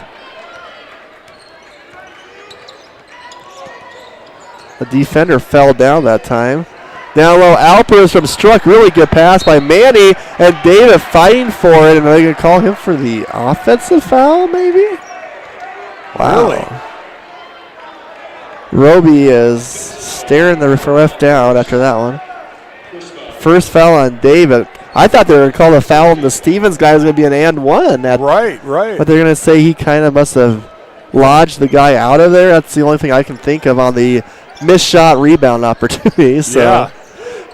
It could have been big because that could have been a 15, and there's another illegal screen, which now the Stevens crowd behind us isn't enjoying those. Yeah, so it looks like if you're moving at all, they're calling an illegal screen. So they literally want you set and not moving. And again, this is our first time playing up on this side of the state, and as we mentioned in the pregame for the girls' game, you just kind of got to figure out how the refs are calling it. Because a lot of times it's a lot, I hate to say it, a lot different up here, say, than what we're used to more in the Sioux Falls area, how refs call games. So as a player, it's up to you to kind of adjust to that. Absolutely, and you always tell your kids that starting the game. You play how you're going to play and figure out what the refs are going to call. Wow, Ing with a lot of dribbling. It gets called for a 5-second, and Coach Roby is furious after that. I think he could have just threw it. He had Manny or someone else, but he's just kind of dribbling it back and forth. Yeah. Well, and it's always weird to see the mechanics of the refs and what they're going to call, from either side of the state, what refs you get and what they're going to enforce or what they're going to, focus on for the game.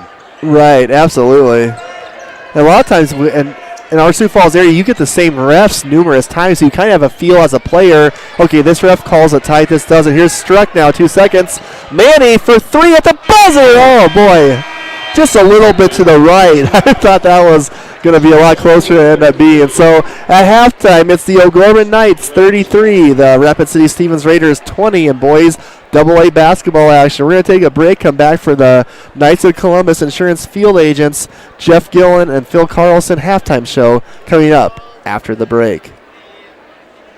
Sioux Equipment Company can fix, sell, and repair gas pumps, tanks, and air compressors. They offer sales and services for lifts, signs, decals, and tank truck equipment in Sioux Falls and the surrounding areas. Sioux Equipment Company is located at 1310 East 39th Street in Sioux Falls, just off of East Benson Road. They can be reached by calling 605-334-1653. Again, that number is 605-334-1653.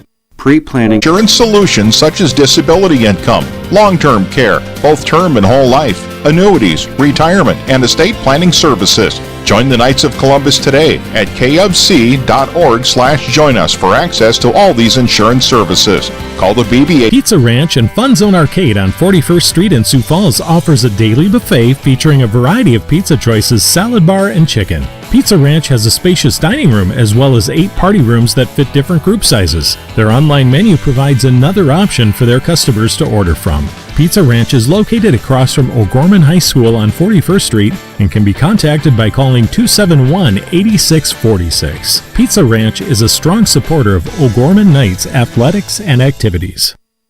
At Guarantee Roofing and Sheet Metal, we are guided by one simple principle. We do what we say we're going to do. We believe in ensuring our customers are happy with the work we deliver. Guarantee Roofing and Sheet Metal was established in Sioux Falls in 1981 and has been involved with installing more than 100 million square feet of commercial roofing across the Midwest. We have worked on businesses including schools, universities, hospitals, churches, and factories. For more information, we can be reached at 605-331-5121 or online at guaranteeroofingsd.com.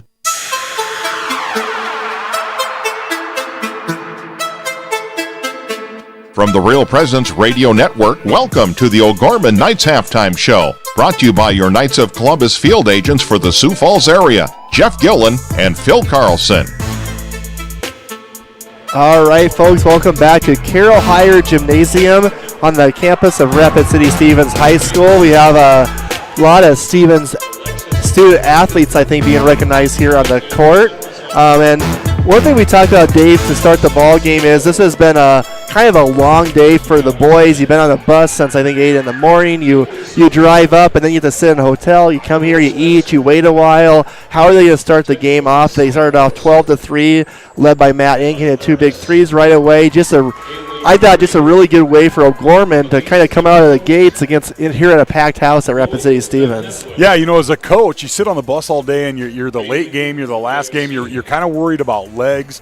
How are their legs going to be? How ready are they going to be mentally? Because again, it's draining. It's been a long day, but wow, did they come out of the gate shooting well, getting the ball down low to David and John, and then Matt regaining some confidence and shooting some threes.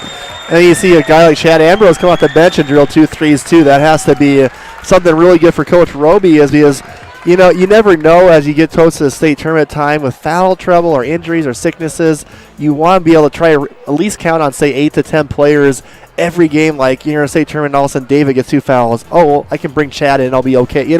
So having guys like that step up like that is really good. Unfortunately for Chad, then he got 2 illegal screens and sit on the bench. So I think that's something as a player. I'm sure Coach Roby's talking to his boys at halftime now. Okay, guys, we know how the referees are calling it. He'll probably give them a few examples and say, we might be able to get away with this in Sioux Falls, or this is okay, but we can't do it here. So you just got to realize that. I'm sure there's some of that going on too. Oh, absolutely. And having someone like Chad Ambrose to come off the bench and ignite things for you, I think, to me, as a coach, having someone like him, I'm always going to be excited to get him into the game, especially if we're not making some shots or something like that.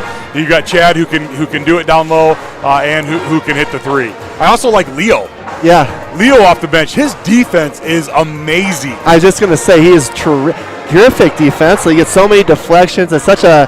I'm saying this is a good term, a pest. In a good way, defensively, a pest for the opponents. Whoever's guarding him, it's not fun dribbling against him. Absolutely, he may not score a ton of points for you, but he's going to make it up in other ways, and that's going to be on the defensive side. So we got the stats. I want to thank Rapid City Stevens for giving us. So one thing that stood out to me is Stevens only shooting 9 for 24 from the field in the first half. That's 37% compared to the Knights, 14 for 31, 45%. O'Gorman 5 turnovers. Stevens 11 turnovers. That's the big gap stat, plus 6 for O'Gorman, the turnover margin. Actually, Rapid City Stevens has out-rebounded O'Gorman 19-18. Obviously, they're led by Nate Kindred, 10. David Alpers has 10 points and 7 rebounds for O'Gorman. Matt Ing has 13 points on 3 for 6 shooting from three-point land. So, Knights up 13, 33-20. We're going to take a break. We're going to come back, and Dave and I will let you know what are some of the activities coming up for a busy week over at the Bishop O'Gorman Catholic Schools. And that's coming up after the break on our Inside O'Gorman segment for the Knights halftime show. Sioux Equipment Company can fix, sell, and repair gas pumps, tanks, and air compressors. They offer sales and services for lifts, signs, decals, and tank truck equipment in Sioux Falls and the surrounding areas. Sioux Equipment Company is located at 1310 East 39th Street in Sioux Falls, just off of East Benson Road. They can be reached by calling 605-334-1653. Again, that number is 605-334-1653.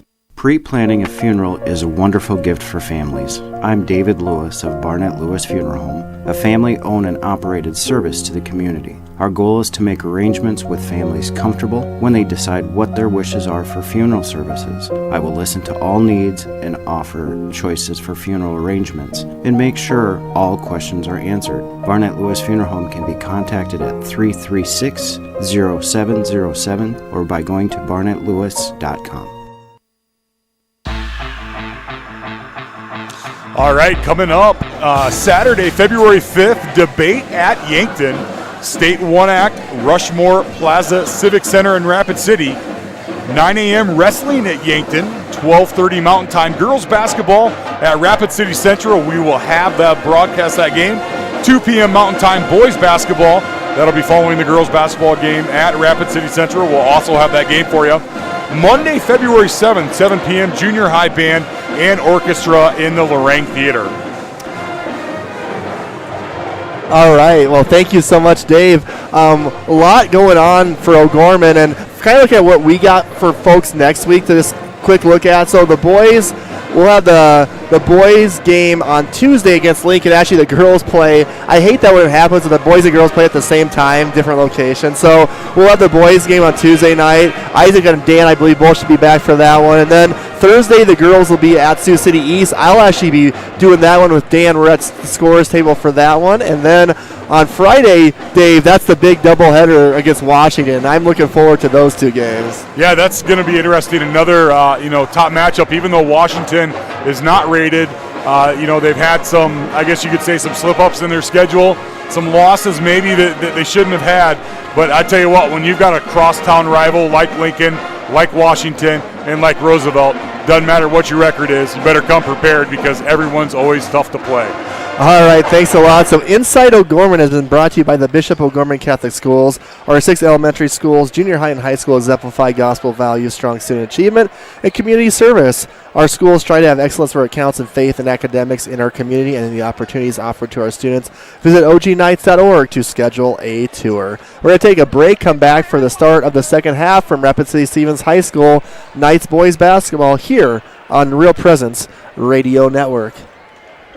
Real Presence Radio will be broadcasting an estimated 42 Sioux Falls O'Gorman girls and boys basketball games from the middle of December 2021 to the middle of March 2022. Tune into the RPR network on 94.5 FM Sioux Falls, 91.3 FM Hartford, online at realpresenceradio.com, on our free mobile app, and on YouTube at Real Presence Radio Sioux Falls. If your business would like to sponsor our O'Gorman basketball broadcast, contact me, Brett Byler, at 605-670-8333.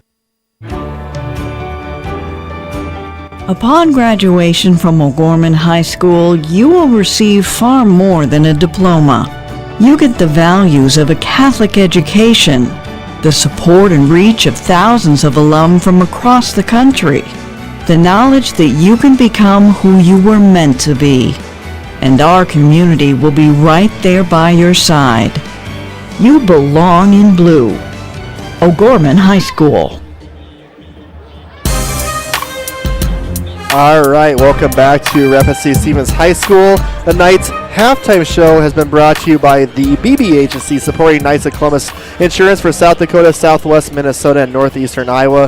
For life insurance, long-term care insurance, and retirement products, call the BB Agency at 882-8689 to connect with a field agent near you. Knights of Columbus Insurance, strong, dependable, faith-based insurance, protecting your family's financial future.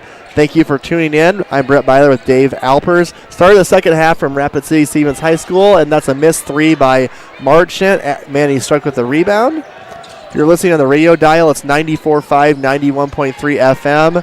And then on the YouTube, Real Presence Radio, Sioux Falls, and also on our free mobile app. Ooh, Manny, with a nice idea, maybe a little bit too hot on the pass. Here is Kindred all the way. Good defense by Costello. So you got to wonder how aggressive both teams are going to come out and be, what they're going to push, and what defenses they're going to set up as well. Got the Rapid City Stevens Excellent Pep Band in front of us on the stream as they're walking across the aisle here, so that's what you're seeing. Here is Christensen. So Stevens has had 2-point-blank layups that are both contested and both missed here in the first minute of the third quarter. And that's tough, too, as a team you're behind. You're trying to come back, and you get those easy opportunities in the transition, and you can't convert them. Yeah, absolutely. Costello with that second block there. So let's see if the Knights had been a little discombobulated offensively to start the quarter. Ing got some distance and drilled the three from Marchand as he kind of fell back. And Matt, he doesn't need much room, and that was his eyes lit up, and that's 16 points for Matt Ing. I think he was in Custer when he shot that. There you go, Dan Johnson, if you're listening. But Dan's bedtime's probably past now, so I don't think he heard that one day. If we had to do that one earlier on. Yeah. Here is Kindred. He has a little alarm, something on his phone that notifies him when he needs to start wrapping up, getting ready for bed. And that's about 8:30 Central Time. So we're about, he's in bed now. We love you, Dan. Here is the Knights now, up by 16, 36-20. Struck from the free throw line. Nice little jumper. 5-0 start to the corner for the Knights, and Chris Stabner is going to try to stop this, and he's going to call a full timeout. So we're going to take a timeout as well. 5:55 in the third quarter. O'Gorman big up on Stevens by 18, 38-20. Did you know you can listen to the RPR network when you're on the go?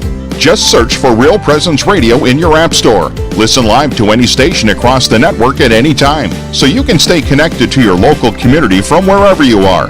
Plus, if you miss a program, the Real Presence Radio app is your one-stop shop for local and national podcasts, including our signature show, Real Presence Live. The Real Presence Radio app, with you every step of your faith journey. Download it today and see what you've been missing.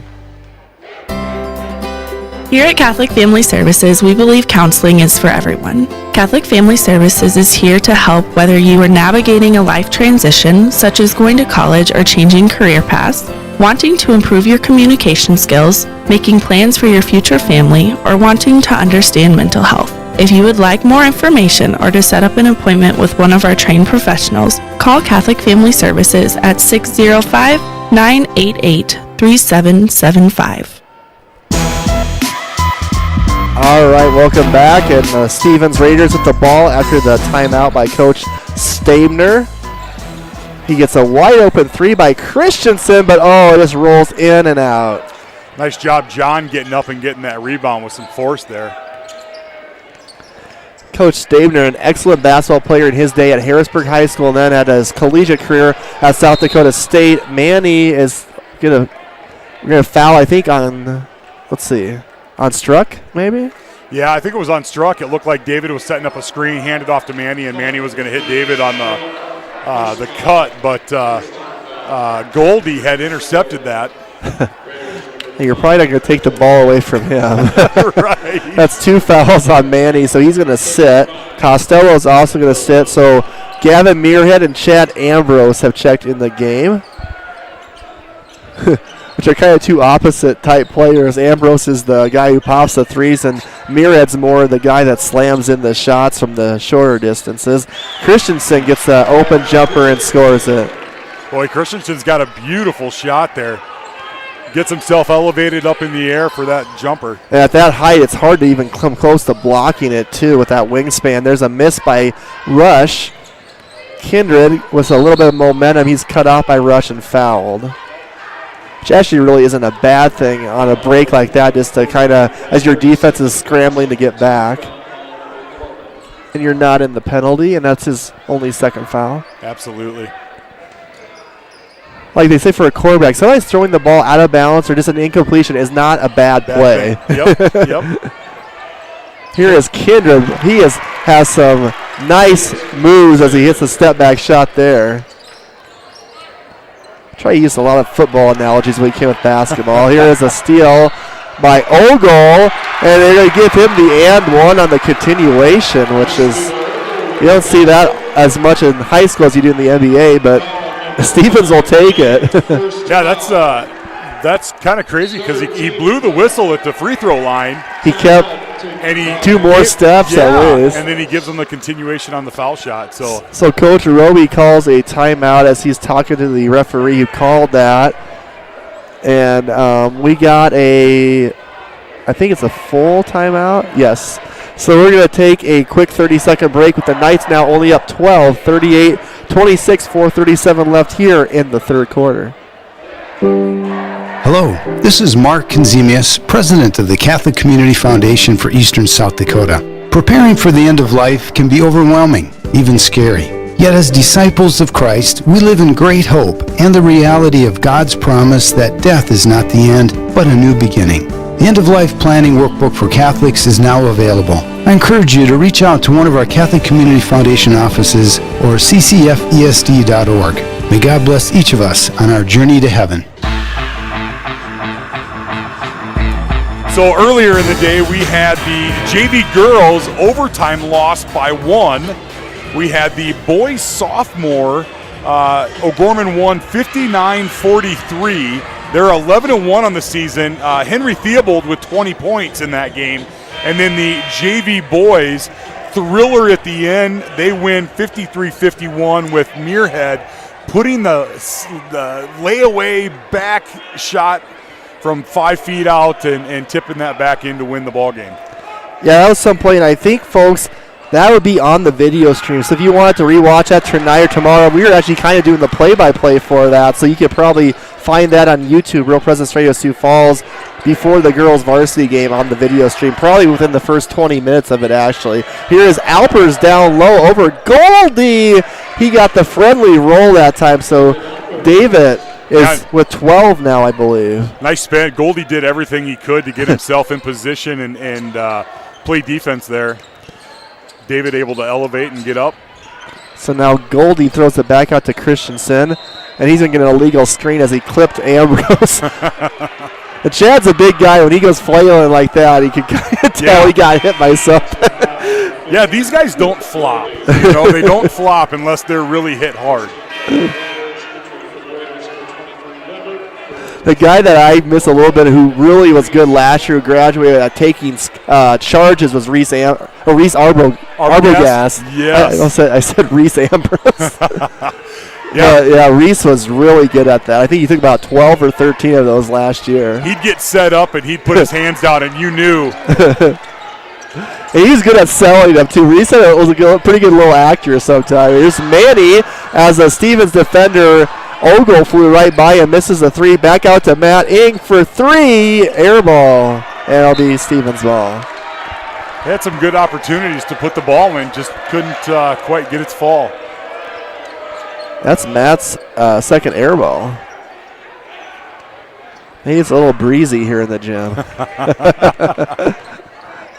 It's hard to use that excuse indoors for basketball. You maybe sometimes for football, give quarterback an excuse on a bad pass with the wind or something. Right, the twirling wind.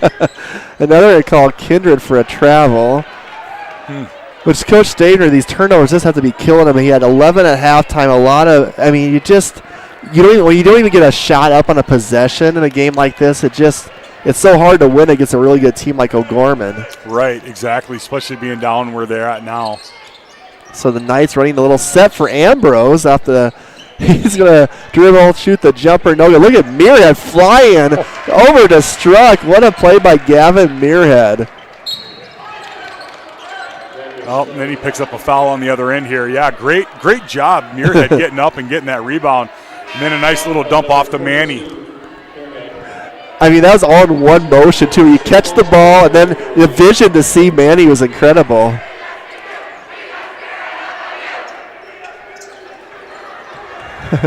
Rapid City Stevens student section outnumbers O'Gorman by quite a bit there. Here's Kindred.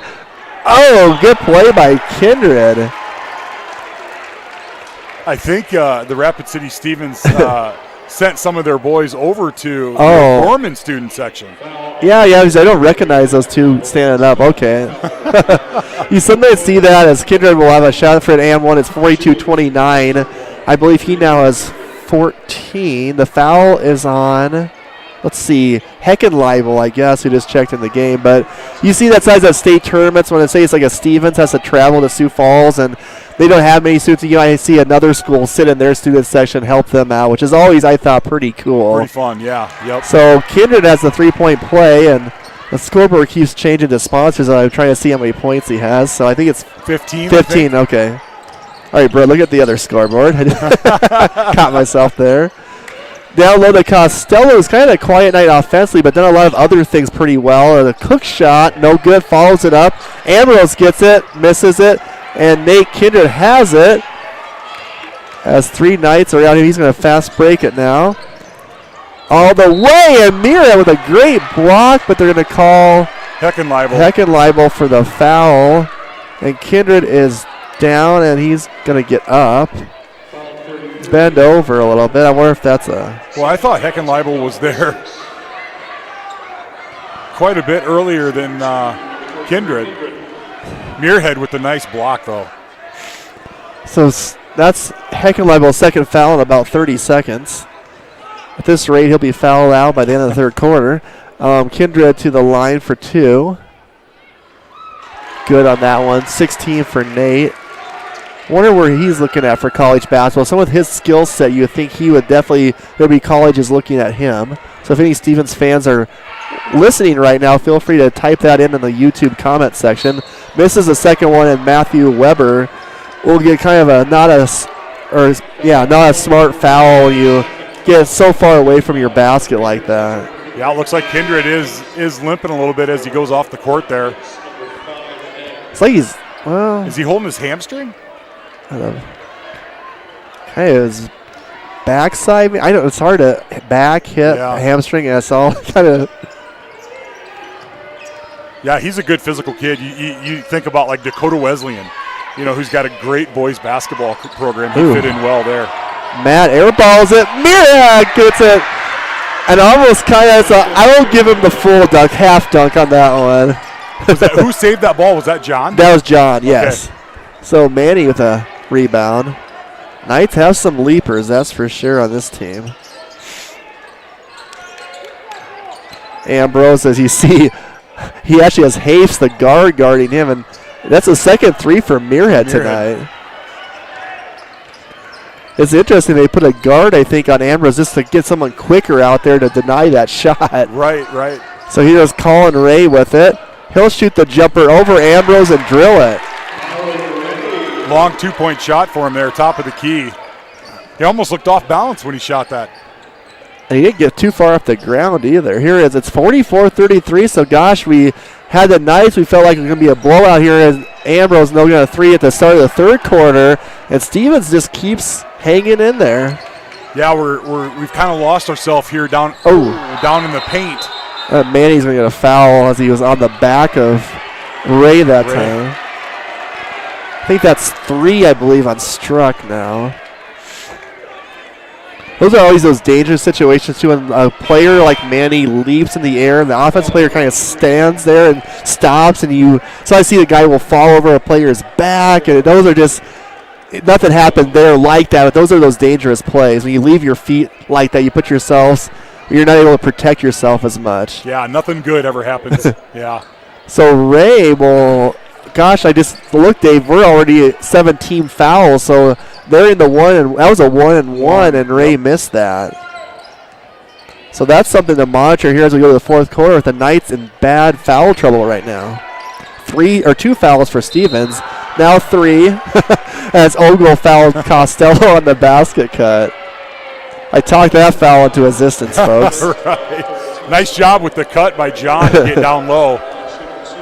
We got to get back to rebounding. We've kind of lost our way down in the paint. And Costello makes that one, and for John, that is his 3rd point of the game. Yeah, he's 61.9 free throw percentage on the season. So in the game for the first time for Stevens is Cade Sobzak, brother of Bailey. Did you say earlier, are they twins? I think they are. Okay. I think that's my buddy Tanner, who coaches the sophomores at Stevens, told me. How cool is that to have a twin and you play the same sport? Absolutely. So that was a miss. Ooh, boy, Ogle was kind of measuring that for a steal, but Matt just caught it. So Roby is going to call for the Knights a hold it day for the final shot. We're up 13, 46-33 with 17 seconds left. They're kind of doing that handoff game now on the perimeter. Rush with it to Matt. Now they're going to go with 11. Matt, top of the key, gets a double high pick from Costello and Alpers. Alpers guarded by Sobs. Oh, he lost it. And now Stevens are going to just have to fire a long one at the buzzer. Ogle not far enough. And that's how the third quarter ends with the Knights hanging on to a 13-point lead, 33-46 as we enter the fourth quarter. This is O'Gorman Boys Basketball on the Real Presence Radio Network. J&J Caseworks and Closets and More is a proud sponsor of the O'Gorman Knights. Following the same rich, winning tradition, family, and Christian values, J&J Caseworks strives to create a work environment to call home. Family owned and operated, J&J Caseworks has several full-time positions available. Our team members pursue career goals, learn new skills, and get the recognition they deserve. To set up an appointment, J&J Caseworks can be reached at 605-332-0805 or email jobs@jmjcaseworks.com. Go Knights!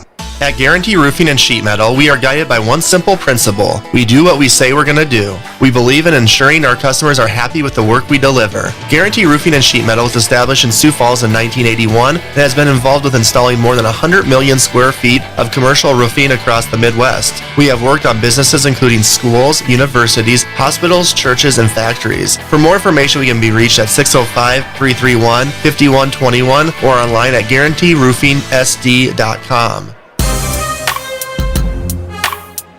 Little bantering going back and forth by the student sections, having a little bit of fun with their chants.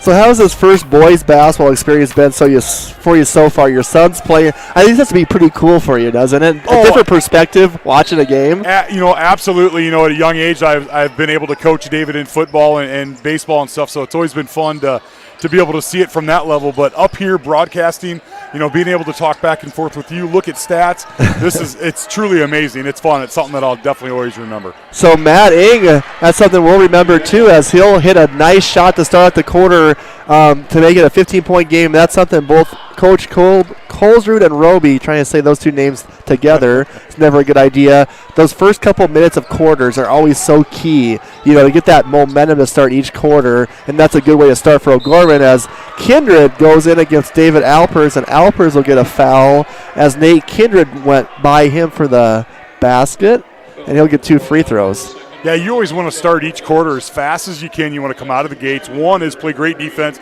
and 2, put up as many points as you can and go on a run. So Kindred at the line. 16 points for Nate. Free throw is off the mark.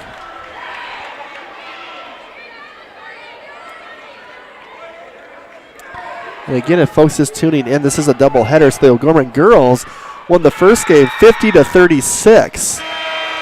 I'm glad to see Kindred back in the game. He left earlier with looked like maybe a lower leg hamstring or something he was holding as he left. But so he makes the second one, and it will be interesting to me. And we have barely seen Stevens play this year, so I don't know what their MO is here. But if they would press or try to pressure defense or trap, something to try to speed up a game that's a 14-point deficit instead of sitting back in a normal defense, as David makes a nice basket there over Sobzak to make the nice lead 16. Because at some point you got to try to do something here in the next couple of minutes to see if you can make a little bit of a run here. Yeah, and you got to wonder, is it going to be, look at that. Kindred with a beautiful three-point shot. So we'll be interested to see. So now Coach Stabner calls a timeout, a 30. So we'll stay right here with the Knights up by 13. We had some pretty good boys games over on the other side of state earlier as the Roosevelt boys hung on over Mitchell 55-54, and the Watertown boys beat Washington at Washington by 2, I believe. That was something like 68-70 something. Yeah, it looks like it's updated 64-68. Okay. Yep, so by 4. And then you had Aberdeen Central over Harrisburg. Okay. Aberdeen Central last year played with all juniors. I believe they had Reedy, who left and went south. Yes. But the rest of them are all back. Yeah, the rest of them were all back. But and then Preston Barr, I think, broke his wrist or something. So he didn't play in the game against us. But I know talking to Chris Stader, I think he scored 28 points against Stevens when they played. That was like the second game of the year. Because that's when Pierre and Aberdeen came up here on that first trip of the season. Yeah. So, but maybe I don't know if he's back or whatnot, but that was a talented, they played really well Aberdeen in the state tournament last year. I think they were the 8th seed and almost beat Washington in that first round game. I remember coming to that game before our game, and that was a nail biter. Here's David from 15, no good. Ooh, you don't want to be getting those fouls if you're Costello, because Kindred gets that. Now you have to walk all the way to the other side, and then the clock stops, which is never, when you have a lead, you want that clock to keep going. Yeah, and that was a 19 foul.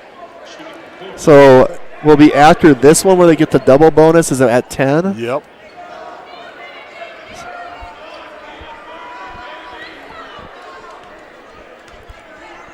So Kindred to the line. And that is good. Yeah, Goldie's checked back into the game as well. 3 fouls on him. He's one of the very few players in the state that can make David look kind of small out there. Right. Yeah. The kid pumps the fist as he makes the second one. 22 for that young man. It's an 11-point game, and he has the last 5 for Stevens. Struck, and Goldie gets a piece of that one. Here is Kindred out in front. His jumper is, in and out, and Costello's done good work on the glass tonight. Yeah, nice job by John to get up and get that rebound. He was had some Stevens guys around him, but he was able to out-jump that. Rush had the 3, gave it up now to Matt as Easton Ogle's all over him. Alpers spins around Goldie. Shot is no good, and we're going to get a foul on the floor, I think, on Christensen maybe. Yep. As Rush kind of got the position on the rebound. Yeah, that's one thing I think we got to focus on this last 6 minutes is rebounding. Alpers with a handoff to Landry. And we're going to get another foul. This might be on Colin Ray, actually, on the reach. And I think the students are thinking the block was, well, it wasn't the block, it was the reach before the block. Yeah, was that on Ray? That was, yep. Okay.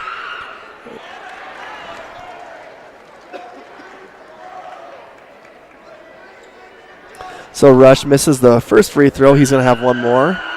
He's 72.7 on the season. Hits his second one.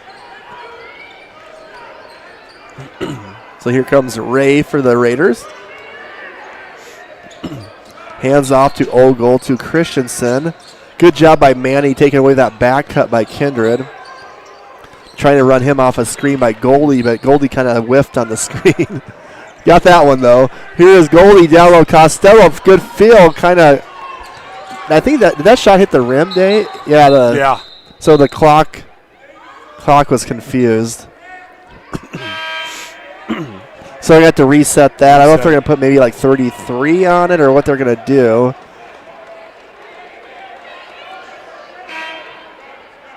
Yeah, because John contested that, went straight up, and so now we have a little discussion with the refs.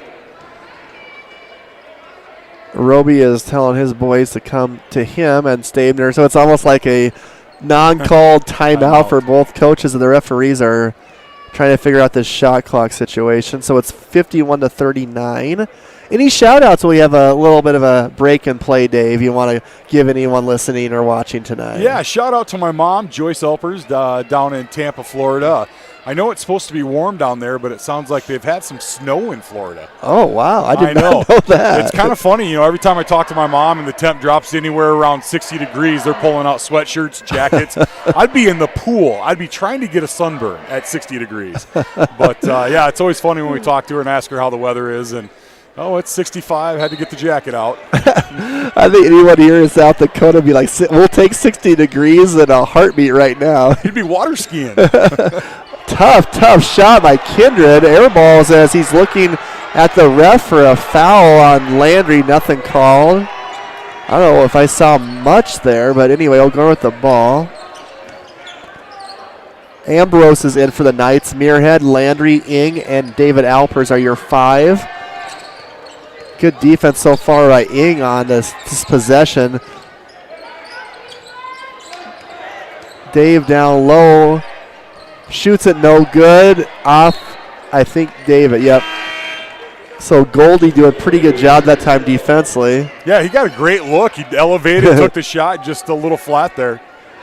Well, he's trying to use the glass, but just not quite. A little hard off of it. Stevens' crowd is a little upset at that last shot that wasn't called. We are the Stevens crowd, with the crowd mics probably picking them up. They're literally right behind Dave and I. We're on more on the Stevens section. Here is a nice drive by Hayes, and Alpers will foul him. So 2 free throws for Hayes to try to get this to a 10-point game about the halfway point of the quarter. And I think that's all you can ask if you're Coach Stabner right now to give your team a chance.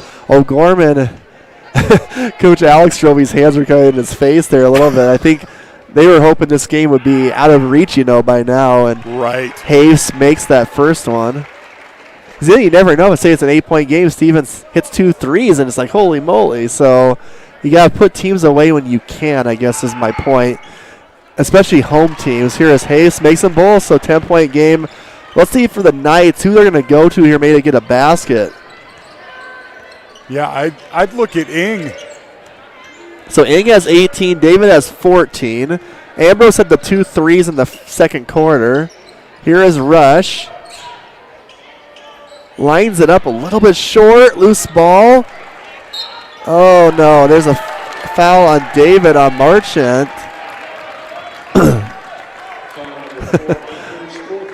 As Goldie and Alpers are talking as they walk down the court, and now more free throws. And now at the line will be Drew Marchant, and now we got a 30. Yep. So 30-second timeout for O'Gorman. We can just stay right here for now. It's been a rough fourth quarter so far for the Knights. They just kind of had trouble scoring, picking up some of those loose ball fouls, and Stevens in the free throw line has been kind of keeping them in the game here. Exactly. Well, we ended the third we lost focus on the rebounding and letting the Stevens guys basically get that rebound and go down the court. We've had some some fouls that were questionable maybe down on the other end and putting the guys at the free throw line like you said. So it'll be interesting to see here. 4:19 left, 10-point game. So excuse me, so it was, scrolling back here, it was 46-33 at the end of the third quarter, so 8-5. It feels like it's been a bigger than that, actually, but it hasn't. So, but there's a chance that we're bonus now. Yeah, there's a chance for more as. So he's shooting 2. Marchant makes the first one, and that's actually his first points of the night. Really, besides Kinder, there hasn't been anyone else who's hurt us too bad offensively for Stevens. That's a big miss on the second one. Yep. 3-possession game, though. 4:16 left, 51-42 O'Gorman. Here is Ing. Nice crossover by Matt. Beautiful shot. Yeah, Stevens is doing a good job defensively, getting in our face, causing us to make the mistakes. So, I mean, they're putting the pressure on here at the end. And if Matt can make that pretty consistently, those in-between shots like that, that'll even make colleges even like, having that mid-range game to go with his 3-point game. That's a missed shot by Christensen. Absolutely, and he's not afraid to drive. Ooh. Another foul on O'Gorman as Rush Landry's going to get an offensive foul as Jaden Hayes fell over on the pass. Second foul for Rush. Manny's going to come in for him, looks like. Only 1 point. Oh, that's his third foul. And only 1 point tonight for Rush. That's been kind of a quiet offensive game for him. So Stevens with the ball, 3:41 down by 11. Kindred guarded by Manny. Gets a little space, fade away, no good. Nice rebound by Manny Struck. Yeah, it's fun to watch him guard someone and then turn around and be able to get a rebound. Ooh, Matt the legs weren't there on that three-point shot. And that one thing, too, is it's open, but it might be a little bit early, too. I mean, at this point, I think, Dave, you're wanting to take a little bit more shot clock, too, than that. Yeah, absolutely. I'm going to want to set up a play and run it, and like you said, take some time off the clock. I think with about 10 or 11, you'd be perfectly fine if that was an air ball, but at, say, 31, you're not perfectly fine, especially with the end result, too. So here is Kindred now. Ambrose, Manny's trying to switch back on him. On Goldie. And Kindred's shot, oh, no good. And Muirhead's hands were above the rim when he grabbed that rebound. Yeah. Okay, no Gavin. It was like he might be open for a reason that time. Right, pull it out. Set it up. Here we go. We still got time. So you have 18. Now down low to Costello against Kindred. Out to Ambrose with 14. 2:37 in the game. Good job by the Knights. Take a little time off this possession. Now Muirhead will shoot the three. No good. He's 0 for 3 on those. Now leak out. Here's Ogle with Goldie back. And what a shot by Easton Ogle. Yeah, to go up over Gavin.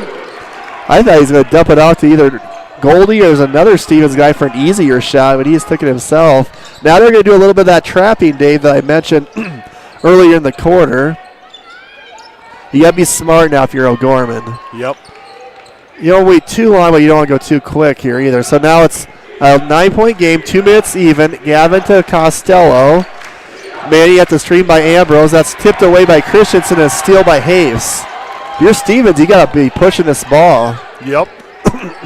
Hayes kind of slowed it down there, which is surprising. And he's going to almost dribble it away. And Kindred has it. And Chris Stainber's seen enough and just calls a quick timeout, which I think he now has a couple, maybe one left after that.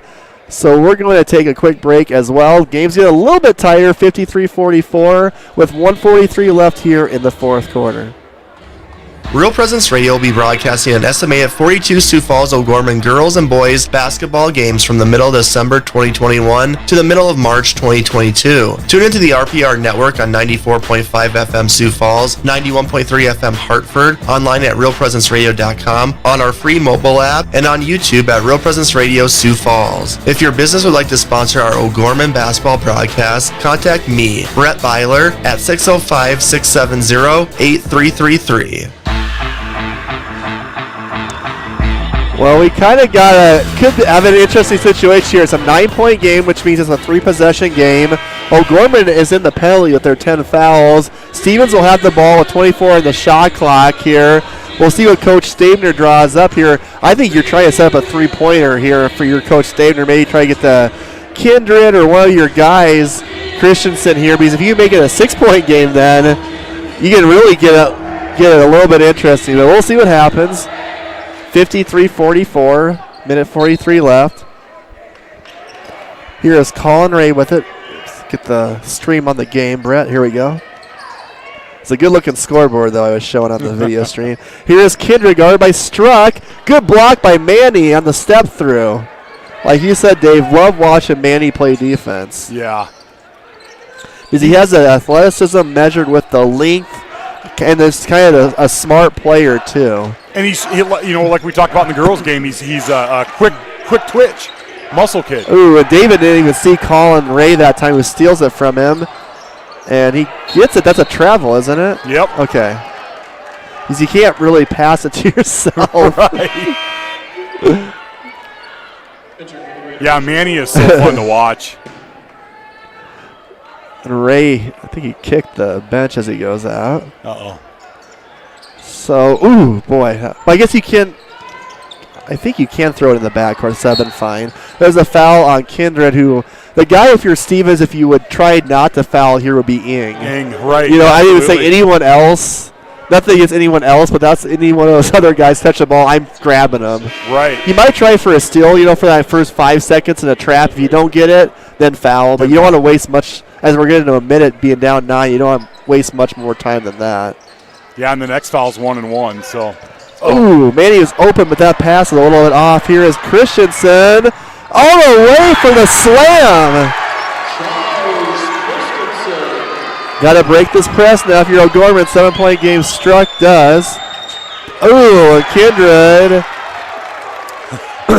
He was trying to help the official with the possession arrow, but I think the referee's telling Kindred to calm down a little bit.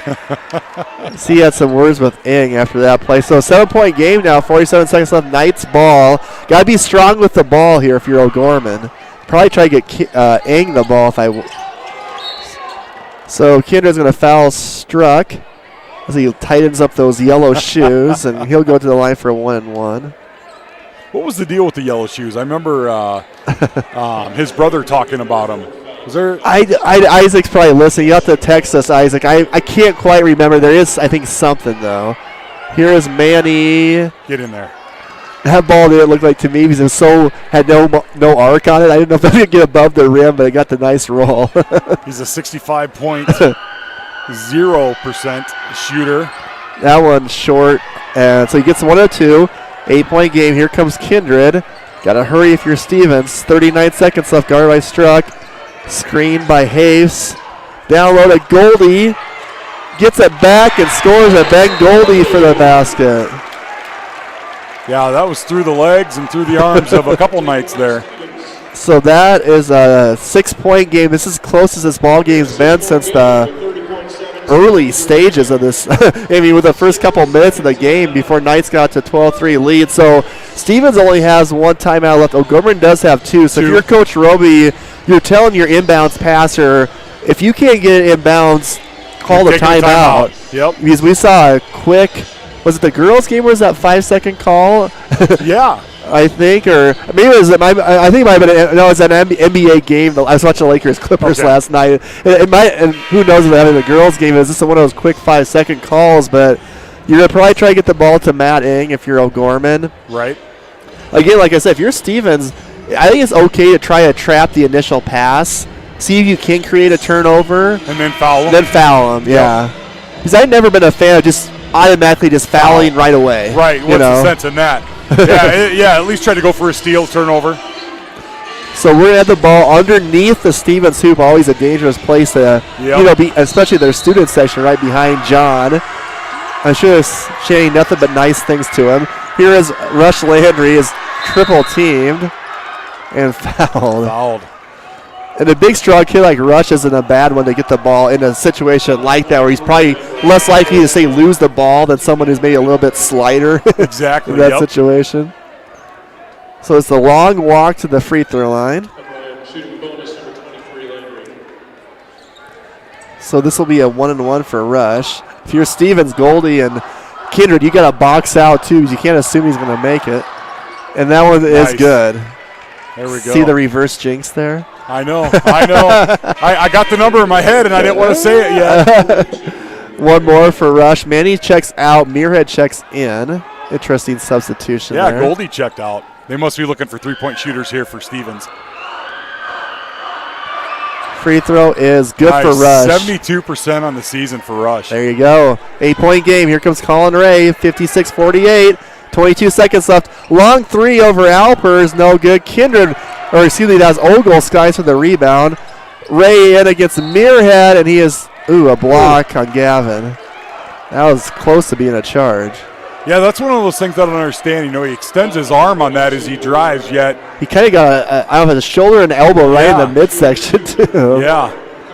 It's like one of those players where the offensive player kind of initiates the contact, so to speak, I would say. So Easton Ogle, and that should be a 2-shot foul, is at the line and makes the first. To me, you're not at the point right now where you purposely missed the second one. Right. But you try to make it, and then you're going to press and try to steal it. So Ogle, one more free throw. 7-point game. And that one's good. So they're going to press O'Gorman. Costello's going to take the ball from Alpers, take it out of bounds. Get it to Ing. Needs help. Got in the air and got bailed out by Rush Landry, who happened to be right in his line of vision because, boy, when I saw Matt jump in the air, I was just like, oh, no. Yep. Kindred back in. That's what helps have a little bit of height and size or easier to see, a team that has some bigger guys. Yeah, he was just hoping someone was going to be there. So Rush back to the line. He just made 2. That one is long. Got hurried, Stevens. Kindred with it. Nice, just going to let him go. He'll shoot it. drill it, but time will run out. Wow. So let's add to his total of 25 points, but unfortunately for Stevens, the time has expired. So the final score, O'Gorman boys 56, the Stevens boys 53. The Knights improved to 12-2 on the season, while the Stevens Raiders fall to 7-6, as the game did definitely get a little bit interesting here in the fourth quarter. We're going to take a break. When Dave and I come back, we're going to have the Knights locker room show, as we will discuss the boys game as well as the girls game, give the players of the game for both games for O'Gorman, a final scoreboard show, possible interview with Coach Roby. That's all still to come here on O'Gorman boys basketball coverage of Real Presence Radio Network.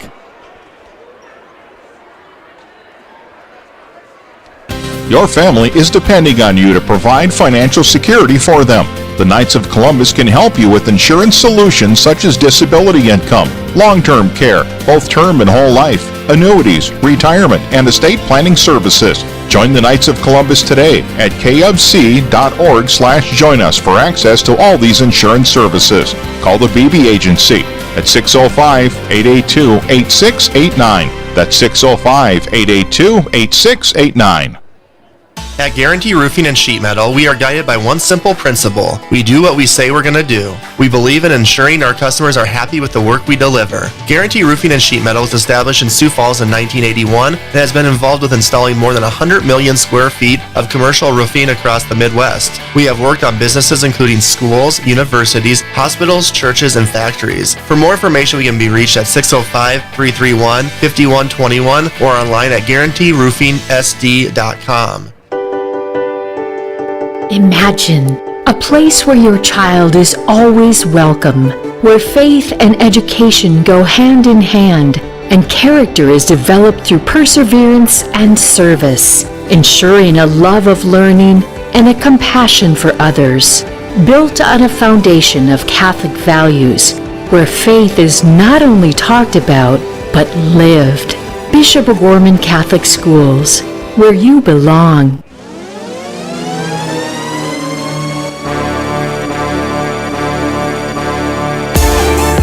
From the Real Presence Radio Network, welcome to the O'Gorman Knights Locker Room Show. Now, back to the gym.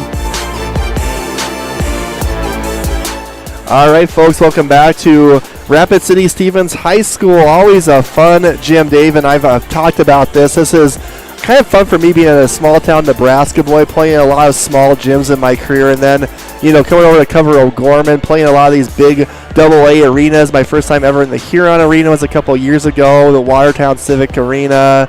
Aberdeen Central High School was the first time I was there a couple years ago, and I've always loved this kind of arena that Rapid City Stevens has, kind of like you mentioned, like in a bowl a little bit almost, with a nice little scoreboard right in front of us. The crowd's all right close here. It kind of makes the atmosphere, especially as close as everybody can be, a lot better for the athletes.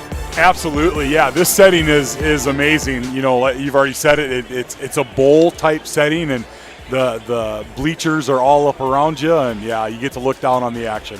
So the final score, people just tuning in, is the Knights boys hold on 56-53. And if you're thinking, boy, this was a nail biter all the way, it really wasn't. O'Gorman got out quick to a 12-3 lead. They led by 8 after the first quarter, 20-12. Got up, led at halftime actually by 13. That lead in the second quarter was, I think, up as high as about 15 or 16 at some point.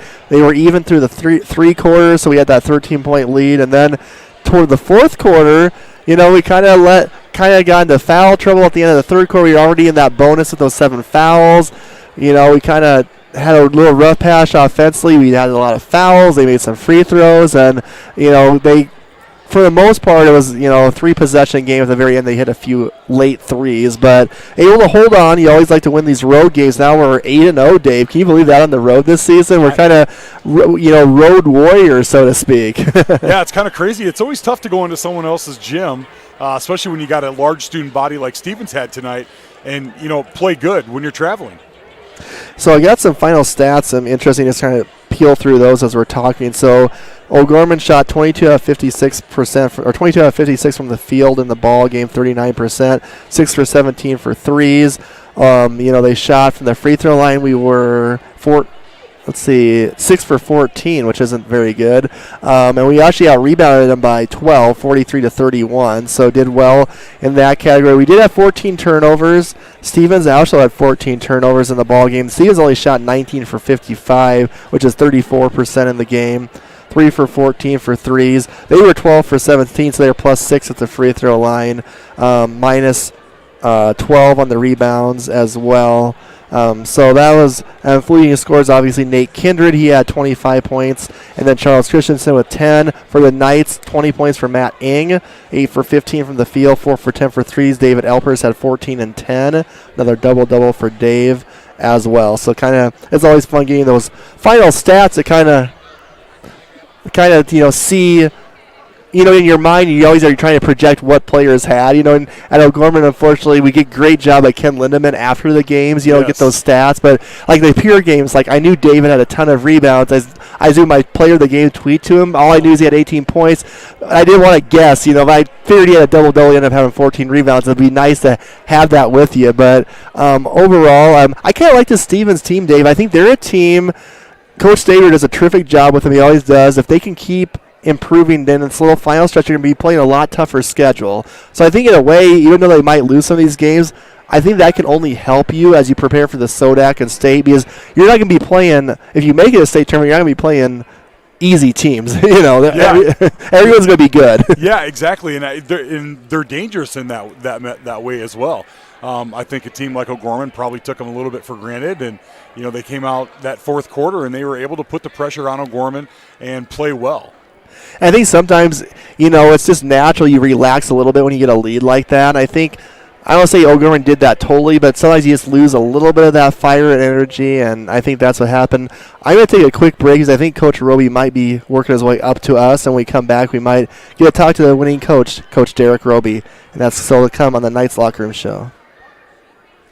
Presence Radio is available on Alexa-enabled devices, including Amazon Echo, phones, tablets, and smart displays. To enable the skill, just say, Alexa, enable Real Presence Radio. To listen, say something like, Alexa, open Real Presence Radio. It will then ask what station you want to play, to which you can respond, play Sioux Falls, or play AM 970, or play WWEN. From there, you can use commands like play, pause, and stop. Listen to RPR anytime, anywhere on Alexa-enabled devices. Hi, this is Mark Holcraft. And this is Dr. Joseph Holcraft. Mark, Jesus asks 307 questions in sacred scripture. He is asked 183, of which he only answers 3. What's the business with all of this questioning going on in the Bible? Well, Joe, there's a lot there, and we'll be ready to take that on. Tune in to hear about these questions and more on Awaken, every second and fourth Wednesday at 7 a.m. Central, here on Real Presence Radio Network. All right, folks, welcome back to the Knights Locker Room Show. We're going to turn Coach Roby's mic up. We are now joined by victorious Coach Derek Roby. Coach, long bus trip out to Rapid City. You're the last game, so you kind of leave early, you play late. You got out to a great start in this ball game, kind of took control early. And we mentioned it in the third quarter. It felt like Stevens is like a little bit of a gnat. They just wouldn't go away. They kept staying in that 12 to 13-point range. It felt like with us getting a foul trouble, it hurt us a little bit in the fourth quarter line, and then to come back, able to hold on with a victory over the Stevens Raiders. Overall, kind of assessment assessment coach of your team's play tonight. To be perfectly honest, we didn't play very well. Let's call it what it is. I told our guys afterwards, and I'm not pointing fingers, I'm not throwing anybody under the bus because I can't point any further than the coaching staff, but we were just simply not ready to play full tilt tonight, and I think it showed. There were some positive aspects in the game, but I told our guys the most positive thing that happened is the clock ran out. We would have got beat if there was another minute on the clock. And this is a team that, we're trying to make strides, and I thought we went backwards tonight. I really did. I told our guys that. I'm not trying to be a negative coach here, but we took a step backwards tonight in reference to how we competed, how we stayed sharp. Our offensively, I know I talked to you earlier in the week, and we're trying to improve ourselves offensively, and we got guys that are, to me, they look like they just want to be the guy to score all the points, and they're dribbling up the ball and they're just going to shoot it, and they decide that 94 feet away, and that you're not going to be very successful when that happens. So I'm about frustrated as anybody, and we won. Right. But I'm frustrated because we're such a better basketball team than the way we play tonight. And maybe I'm a perfectionist, but we can't continue to play like this and be successful. And like I said, we got lucky tonight because the clock ran out. But kind of frustrating night for the Knights, but thankfully we came away with a victory. And Coach, one thing about these games up in Rapid City too is it's such a quick turnaround to the next day. So now, we had a week to prepare for this game, and now we have less than 24 hours to prepare for the next game, which will be tomorrow night at Rapid City Central, or tomorrow afternoon. A short turnaround. Kind of, what will be your message to your team before that Rapid City Central game? As like I said, this will be a pretty quick turnaround to play them tomorrow afternoon. Well, to be quite honest, I left the locker room right now with the thought with our guys. We just said, let's see how good of a basketball team we really are, because even though we won today, and thankfully we did, it feels like a loss. We just didn't play up to our potential, and we have to get better. So the first message we're sending our guys is, it's a clean slate. And, we're going to try to get better. I'm not worried about Rapid City Central. Okay, I'm not worried about Lincoln. I'm not worried about Roosevelt. I'm not worried about though. You know what? Whoever we play, that's, in my opinion, right now, that's the least of my concerns. My concern is the guys right down here. We're just not playing very good. So we're trying to improve ourselves before we worry about the other team. Thanks, Coach Roby. Mr. Alpers, anything for the winning coach?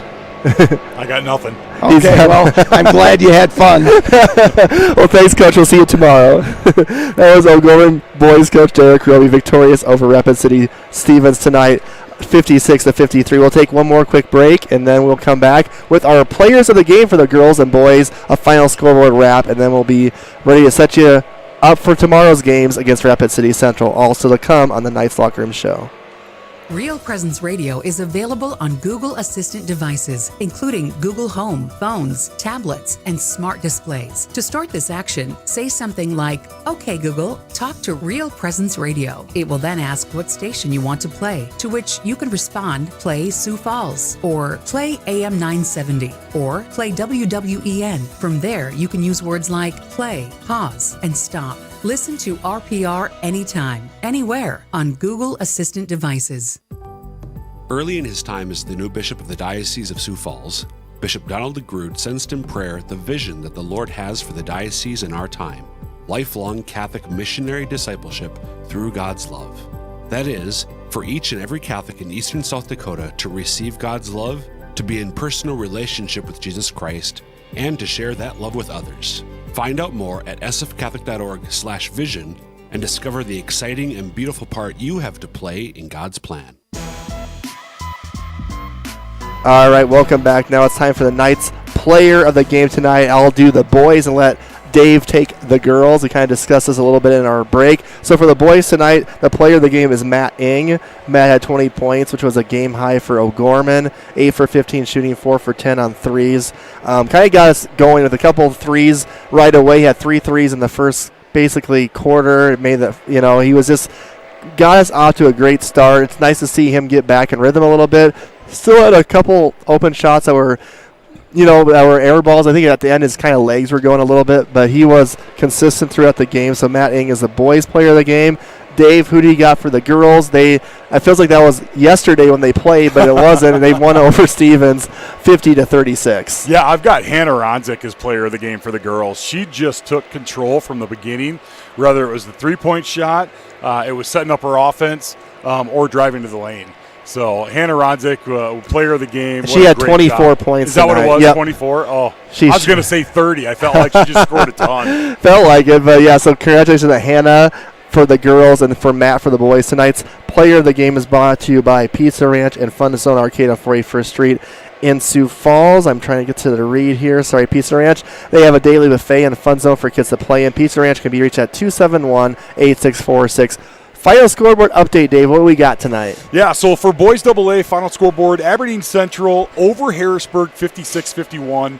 Sioux Falls, Washington over Watertown 68-64. Sioux Falls, Roosevelt over Mitchell. That's a 1-3 matchup, 55-54. Pierre over Yankton, 61-55. Brandon Valley over Rapid City Central, 60-35. On the girls' side, we've got Sioux Falls, Washington over Watertown, 50-19. Harrisburg over Aberdeen Central, 40-38. Rapid City Central over Brandon Valley, 47-46. That was also a top 5 matchup, a 3 versus 5, with Central coming out over Brandon Valley.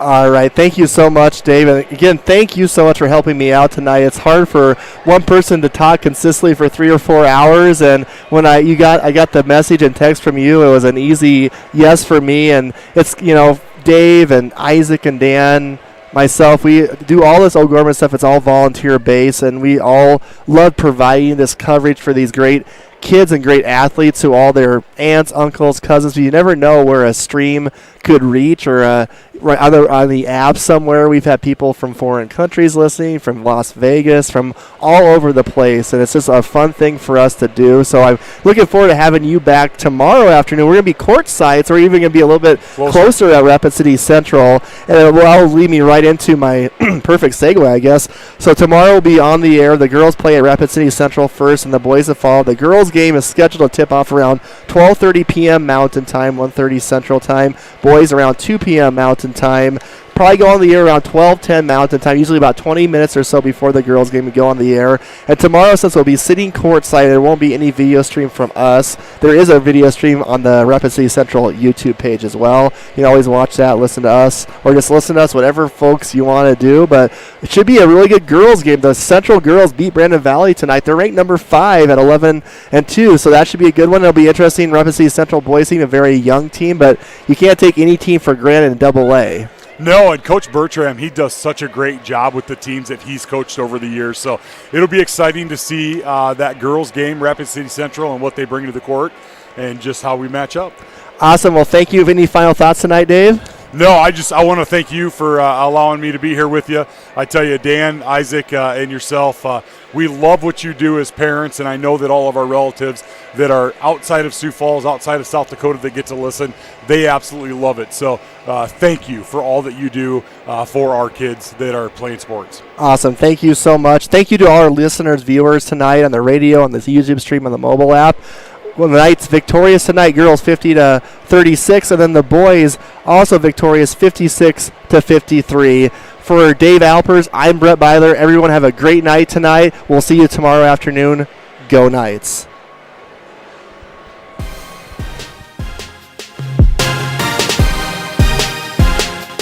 From the Real Presence Radio Network, O'Gorman Knights basketball has been brought to you in part by Catholic Family Services, Catholic Community Foundation of Eastern South Dakota, Jardine Construction, Barnett Vision Clinic, Bishop O'Gorman Catholic Schools, Sioux Equipment Company, Closets and More and JMJ Caseworks, the BB Agency, Knights of Columbus Insurance, Pizza Ranch and Fun Zone Arcade on 41st Street, Guarantee Roofing and Sheet Metal, and Barnett Lewis Funeral Home. The preceding O'Gorman Knights activity has been a special presentation of the Real Presence Radio Network.